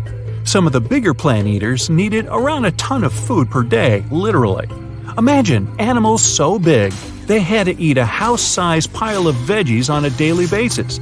Still, a huge bush a day keeps the doctor away. Is that where that started? There are around 700 known species of extinct dinosaurs. Sounds like a lot, but we probably haven't discovered them all. 5 years back, they found out about a new type of dinosaur. It had these stubby horns right above its eyes, which looked so much like the comic book character. They named it Hellboy. Hop on the bright side of life together with our brand new tees, hoodies, and more. Click the link to pick your choice. In the 90s, scientists discovered a crater in Mexico's Yucatan Peninsula. You know the story. Around 66 million years ago, a meteor the size of Mount Everest hit our planet and filled the atmosphere with dust, gas, and debris that caused a serious climate catastrophe. It triggered a heat wave and a blast wave that went up into the atmosphere, partially blocking out the sun. Game over. Thanks for playing, dinosaurs. The age of humans never crossed over with the dinosaur era. Dinosaurs disappeared more than 60 million years ago, but they existed on Earth for 160 million years. Modern-looking humans have only been around for about 250,000 years. Only 59 million years to go, people. Not all the dinosaurs were on vacation in Mexico when the asteroid hit. They lived all over the globe. Some lived in deserts, while others lived in areas near ancient rivers surrounded by thick forests and rich vegetation. They weren't too picky, so they lived wherever, even Antarctica. But it wasn't covered in snow back then. Both poles had forests growing on them. Most people imagine all dinosaurs to be grayish-green because of the movies. Plus, we usually just think of them as giant lizards. Scientists still don't know much about dinosaur skin tones, but researchers recently found some evidence that dinosaurs totally embraced the rainbow. One little guy had white and orange rings on its tail. Dinosaur is Greek for terrible lizard. Scientists used to think dinosaurs were mostly cold-blooded like snakes, lizards, or other reptiles. Turns out they were wrong, maybe. Some evidence pointed to them being warm-blooded like mammals. Somewhere in 2014, scientists discovered that most dinosaurs were mesotherms. A little of this, a little of that. And it turned out many of them had feathers, just like little baby teeth. It helped them regulate their body temperature. Another thing we got from the movies and totally thought was real, what dinosaurs sound like. Producers usually mix together a bunch of animal noises to get that authentic dino roar. T-Rex is usually a mix of alligator, tiger, and the squealing of a baby elephant. And that dreaded T-Rex breath? It was just the sound of air going through a whale's blowhole. You're an aspiring singer-songwriter. You rehearse with your band every day. You have a bunch of original songs waiting for the day to come that you can have your own album. As you're walking down the street one late night after your rehearsal ends, you see the flyer of a local talent festival for new musicians. This can finally help your music reach hundreds or even thousands of people. Without losing any time, you apply for it, and you're in. The day of the festival is here. You and your band members are extremely excited. The stage is finally yours. It's showtime. As you play your original songs, the crowd goes wild. You feel like a rock star. After your concert ends, a lady enters backstage and finds you. As she gives you her business card and says, "Hello lads, you did a great job out there. I'm a talent hunter, and I think you have great potential to enter the big leagues. I would like to introduce you to some of my connections in this industry. Give me a call if you'd like that." and then she leaves. You feel like you're flying above the clouds. Of course, you call her. She invites you to her office first. She wants to talk you through the process to stardom and wants you to learn how the music industry works so that you don't sign your name to a bad deal. So she starts explaining everything about the business side of things to you. The music industry works via a bunch of different partnerships. These are often made between different companies and individuals, which are made up of producers, musicians, service providers, artists, publishers, and marketers. And in recent years, streaming platforms and public entertainment venues have been added to the formula as well. To put it simply, the music business model consists of people that create the music, people that market the music, and people that sell the music. And every different individual in these three groups has different roles to help you climb up the ladders of success while making big bucks for themselves in return. When it comes to creating the music, it is of course first and foremost your task to put an exceptional product out there, being the artist and all. Once you achieve that, this is where things get tricky. After you are discovered, you are presented with three options. You can remain fully independent, you can sign a traditional deal with a record label, or you can partner with either them, or you can partner either with them or a distribution company in exchange for only a portion of the profits while still retaining ownership of your masters. Let's talk about what awaits you if you decide to sign a deal with a major label, like those that are part of large international media groups. Well, get ready, because it will make everything that much bigger. A label normally enters into an exclusive contract with a musician to market their recordings in return for royalties. Such a contract generally entails either the musician delivering completed recordings to the label or the label taking on the task of recording with the artist. If you're an artist without any recording history, the label will often select producers, studios, additional musicians, and songs to be recorded on your behalf. They might even supervise the output of recording sessions. One thing to be noted here is that the relationship between the label and the artist can easily turn into a difficult one. Artists might have conflicts with their labels over the type of sounds or songs they want to make. Sometimes, the label might even prohibit the artist to release a specific song, depending on the business plan they have in mind. In other instances, if they have the rights to everything, they might even shelve a musician or their songs with no intention to promote or release them. And actually, there are quite a few examples of this in the industry. Even well-established musicians like Paul McCartney, Johnny Cash, Kelly Clarkson, and Taylor Swift have had disputes with their labels over ownership and control of their music. Yet again, most of the time, it's easier for successful artists to negotiate the terms of their contracts to make them more favorable, which new and upcoming artists may not be able to do. That brings us to the option of staying independent and releasing your music on your own. In the early days, a musician needed to sign a contract with a label if they wanted to enter the industry. Many artists were so desperate to sign a contract with a big company that they sometimes ended up signing agreements in which they sold the rights to everything, which usually meant instead of earning money, they would lose it and end up being in debt. However, nowadays, artists don't really need a huge budget or advanced money from record labels to make the music, so they can stay fully independent and still follow their dreams. This is, of course, no thanks to anything other than the internet. Social media apps can make a song go viral overnight throughout every platform imaginable. In addition, there's also a meteoric rise in music streaming. Label-less artists can now bypass recording and distribution companies and still put their music on streaming platforms and get their name out there. One downside of this is the fact that to market your music, you would constantly have to create content. It can be a lot of work when you're trying to make everything on your own. That's why a good amount of musicians still find the need to go through labels for the international marketing and promotional reach they can provide. As for your third option, such changes in the industry forced many record companies to change their strategies, as well as the way they work with artists.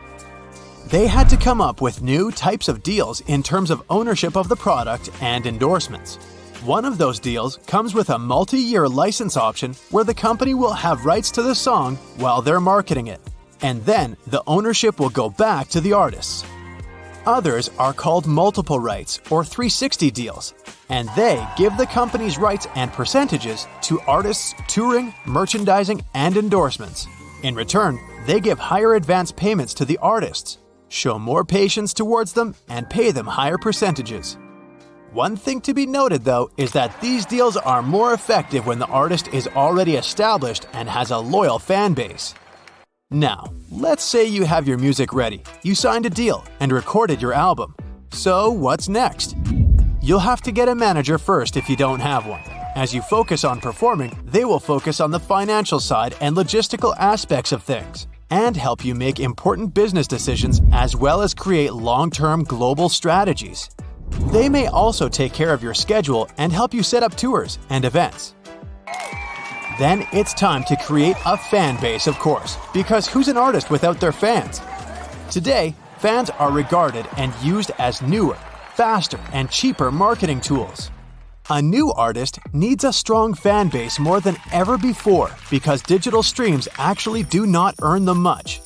So, having a loyal fan base will create more ways to make money. It may be selling more tickets to your live shows, creating and selling merchandise, or even from live streams and virtual concerts on social media platforms. One last thing to mention here is the fact that after streaming took the center stage in the industry, sales started to come less from albums sold and more from licensing and tours. Licensing songs out to brands, companies, films, video games, and commercials will not only help you earn more, but will also create serious promotional opportunities and help you get known by more and more people. Water doesn't, in fact, conduct electricity well, but it's only true about distilled or pure water. People can get an electric shock while being in electrified water, but that's because pure water doesn't exist in nature. It usually contains dirt, minerals, sand, and other stuff great at conducting electricity. The vacuum of space is not always cold. It depends on where you measure its temperature. If it's a totally freezing part of our universe, the vacuum of space can get as cold as minus 454 degrees. But if you travel closer to the sun, your thermometer will show a boiling 250 degrees. By the way, it's the reason why astronauts wear white spacesuits. They reflect sunlight and don't let people inside get too hot. There's a misconception that mustard seeds are the tiniest ones out there. But in reality, there are smaller seeds, for example, those of watermeal, poppy, or duckweed, and the tiniest seed on record is that of the orchid. You can relax, coffee doesn't make you dehydrated. This drink does have a slight diuretic effect, but scientists haven't found any evidence that coffee drinkers have a higher risk of dehydration than, let's say, tea drinkers. Now, elephants aren't afraid of mice per se, but these massive animals have bad vision. They also move fairly slowly. That's why they can get startled by a bird or a small creature like a mouse darting past them. Just the element of surprise, nothing more. Brown bread might not be healthier than white one. The loaf you've bought can be brown, but it doesn't automatically mean it's 100% whole wheat. If you want to buy a healthy and nutritious product, always read labels and check what the main ingredients are. It should be whole wheat or wholemeal flour. Most people are sure there are just 3 states of matter: solid, liquid, and gas. I am an expert in gas. But people tend to forget about plasma. Unlike what we see in sci-fi movies, plasma isn't some goo or gel-like substance. It's rather superheated electrons and ions, often called ionized gas. Almost any element can turn into plasma if you heat it enough. But then, its molecules will break down and it won't be the same element anymore. For example, if you want to turn water into plasma, it'll no longer be H2O, and you won't want to drink it. That's for sure. There's almost no difference between how fast salty water and pure water will boil. The temperature of salt water will get higher faster, it's true. But salty water also has a higher boiling point. Plus, when you add salt to the same volume of water, its mass becomes greater and it takes longer for it to boil. Bananas do not grow on trees. The banana tree might get as large as a real tree, up to 25 feet, But it's a plant, the world's largest perennial herb. This plant doesn't have any woody fibers and can't be considered a tree. It also has massive stalks and leaves, but no trunk and branches. There's a misconception that diamonds come from coal, but in reality, they're compressed carbon that gets heated at more than 90 miles below the surface of our planet. As for coal, it's found a mere 2 miles down. Georgia is known as the Peach State, but it's California that grows the largest number of peaches in the U.S. For example, in 2017, this state produced more than 540,000 tons of peaches, while Georgia isn't even in the top 3 producers. Isn't that peachy? Some people believe that duck quacks don't echo. It's not so. All sounds ducks make, including squeaks, honks, or yelps, create sound waves that bounce off a hard surface, producing an echo. The myth itself appeared because of the landscape of the ponds where most ducks live. The area is usually flat, and there's nothing for the sound waves to get reflected by. Even with hills or mountains around, though, the sounds ducks make would be too faint to create a loud echo. But this can refer to any sound. There are tons of diets that encourage you to cut carbs from your meals. But this food group is your body's main source of energy. It's also not always fattening. Everything depends on how much of carbohydrates you consume. Eating too much of them will, of course, lead to weight gain. But instead of avoiding carbs altogether, you can focus on eating their healthy variations. They can be beans, lentils, corn, cereals, wholemeal bread, and so on. Your pooch does not see the world in black and white. Specialists claim that dogs' vision isn't the same as people have, and they don't see all the hues you do, but still, they can distinguish between colors. Some people wear hats in the winter only because they believe that 90% of their body heat escapes through their heads. But you only lose about 10% of your body heat there. That's not more than what you'd lose through another uncovered part of your body. For example, your ankles, neck, or hands. The Bermuda Triangle is believed to be a harrowing patch of the ocean. Sailors and pilots are prone to lose contact with the rest of the world and disappear there for good. But that's not just an intriguing legend. The truth is that the Bermuda Triangle does not have any more shipwrecks or mysterious disappearances than other waterways. Ooh. An apple a day will not keep doctors away. They will still call to confirm your appointment. An apple is a wonderful fruit, packed with fiber and vitamin C. It's also true that both these components are crucial for your long-term health. But they aren't the only ones you need. Plus, if certain bacteria or viruses enter your system, apples won't help you, no matter how many you eat. The Great Wall of China isn't the only human-made structure visible from space. If you're 180 miles above the surface, it's very distinguishable. But from up there, you can also see highways, bridges, dams, airports, and other huge constructions. And if you go further to space, you'll only see the wall in radar images, not with the unaided eye. Sign language isn't universal. In different countries and regions, there are different variations. For example, in the US, people use ASL, which stands for American Sign Language. It's based on a one-handed finger-spelling alphabet. And in the UK, they have BSL, British Sign Language. It uses a two-handed alphabet. It's a popular belief that organic food is more nutritious and pesticide-free. But in reality, there are pesticides approved for use in organic farming. They're naturally derived, but sometimes just as harmful to the environment as their synthetic analogs. On the other hand, the amount of chemicals on both organic and non-organic foods is so low that it's safe to eat both kinds. And no study has proved that organic products are more nutritious either. Lightning can actually strike the same place twice or at least hit very close to the first spot, which means that it's extremely unsafe to try to escape danger by hiding in the spot struck by a lightning bolt. Find shelter, do not touch anything metal or electrical, and stay away from windows.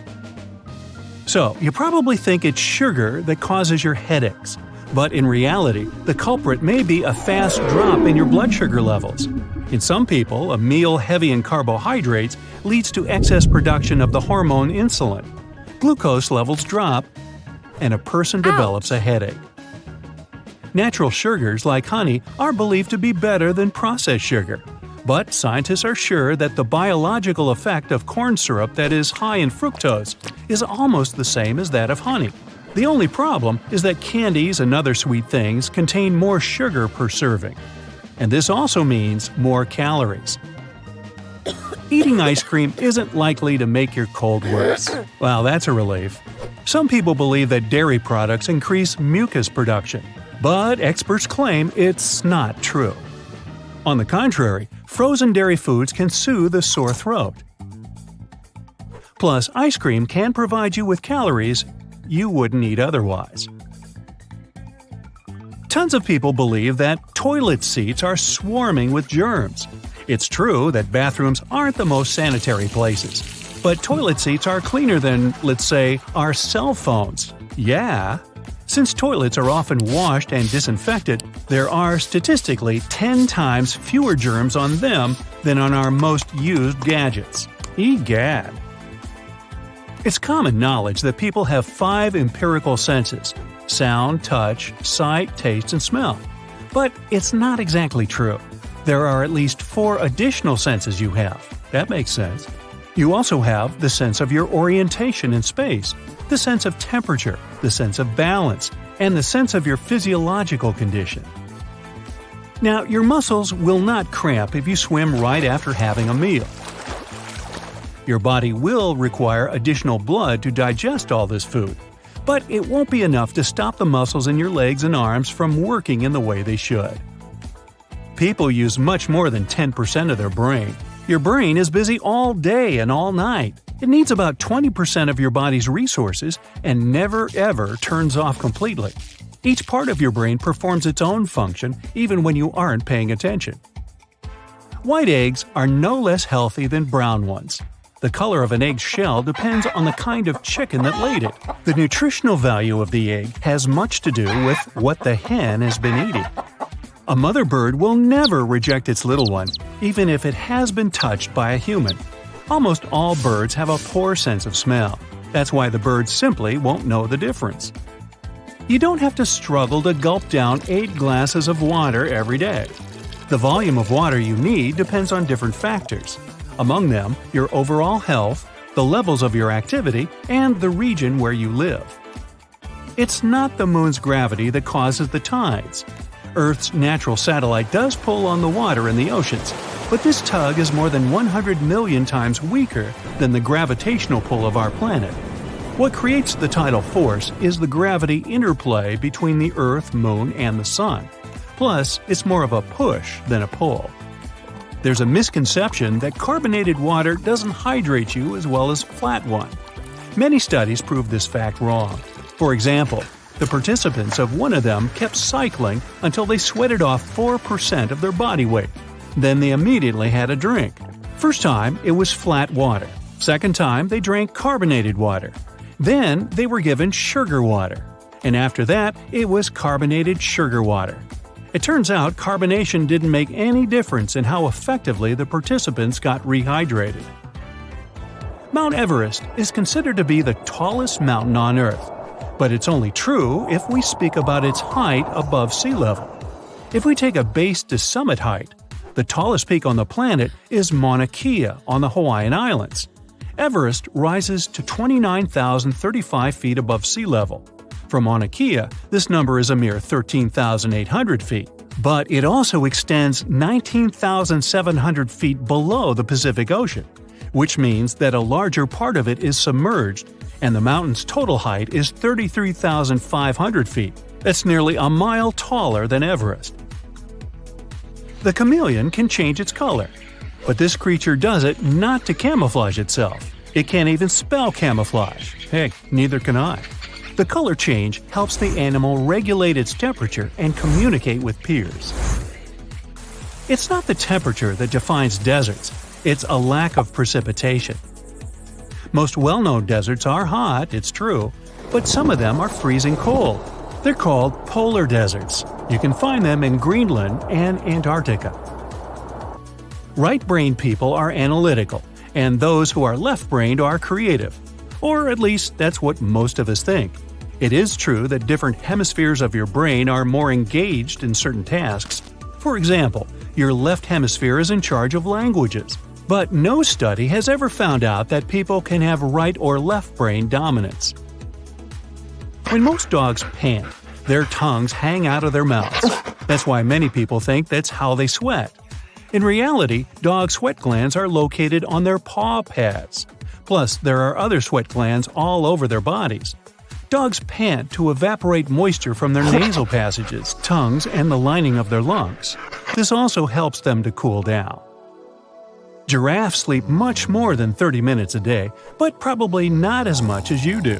Their sleeping pattern is quite typical. After researchers monitored a herd of giraffes, they found out they slept at night and took short naps in the afternoon. In total, each giraffe had around 5 hours of sleep every day. When you call someone using your cell phone, the signal doesn't go through a satellite. Your device is constantly looking for wireless radio signals.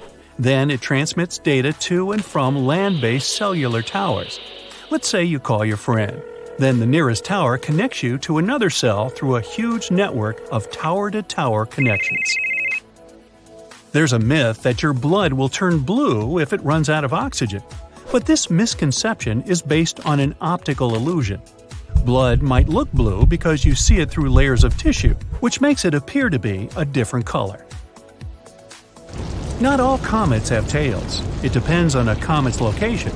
If it's somewhere far away from a star, it'll look like a small frozen chunk of ice and rock. But once it approaches a star, the ice starts scattering away because of the solar radiation. This looks like a tail. Sometimes a comet's tail is too faint for you to see. It's impossible to see millions of stars, even on the clearest night or when you're far away from any sources of light. The highest number you can spot if you're lucky and have good eyesight is around 3,000. These stars are the ones that are closest to our planet and bright enough. Lots of the luminous objects you see in the sky are artificial satellites, planets, and distant galaxies. People can grow new brain cells. You don't start life with the same set of brain cells you'll ever have. There's a lot of proof that your brain keeps producing new cells even when you're a grown-up. At least this process goes on in certain regions of your brain. Hey, doesn't that give you hope? You might leave wasps alone, but don't be so sure they'll do the same. Bees do respect human boundaries, and if you bother them, they won't hurt you. But wasps are so bad-tempered they can sting you even if you're just walking by their nest. The asteroid belt between Mars and Jupiter isn't a region of randomly floating and constantly colliding large rocks. If you ever found yourself there, you'd see how empty and calm it is. The asteroids are so far apart from each other that the chances of collision are laughably small. If you were traveling by a spaceship, its radar would easily detect asteroids and help you avoid them. Honey can actually spoil if you leave it uncovered in a humid environment. Make sure to always keep the lid on the product and don't let any water get inside. Then your honey will be edible for a really, really long time. Its antibacterial properties won't let any organisms grow in there. The moon doesn't really have a dark side. Our natural satellite is tidally locked with Earth. That's why we always see just one side of it. The sun, the moon, and our planet are all constantly moving. Sometimes that one side of the moon that's always visible to us is brightly lit. Then the far side is dark, and vice versa. Hey, I hope you found this illuminating. That's it for today. So hey, if you pacified your curiosity, then give the video a like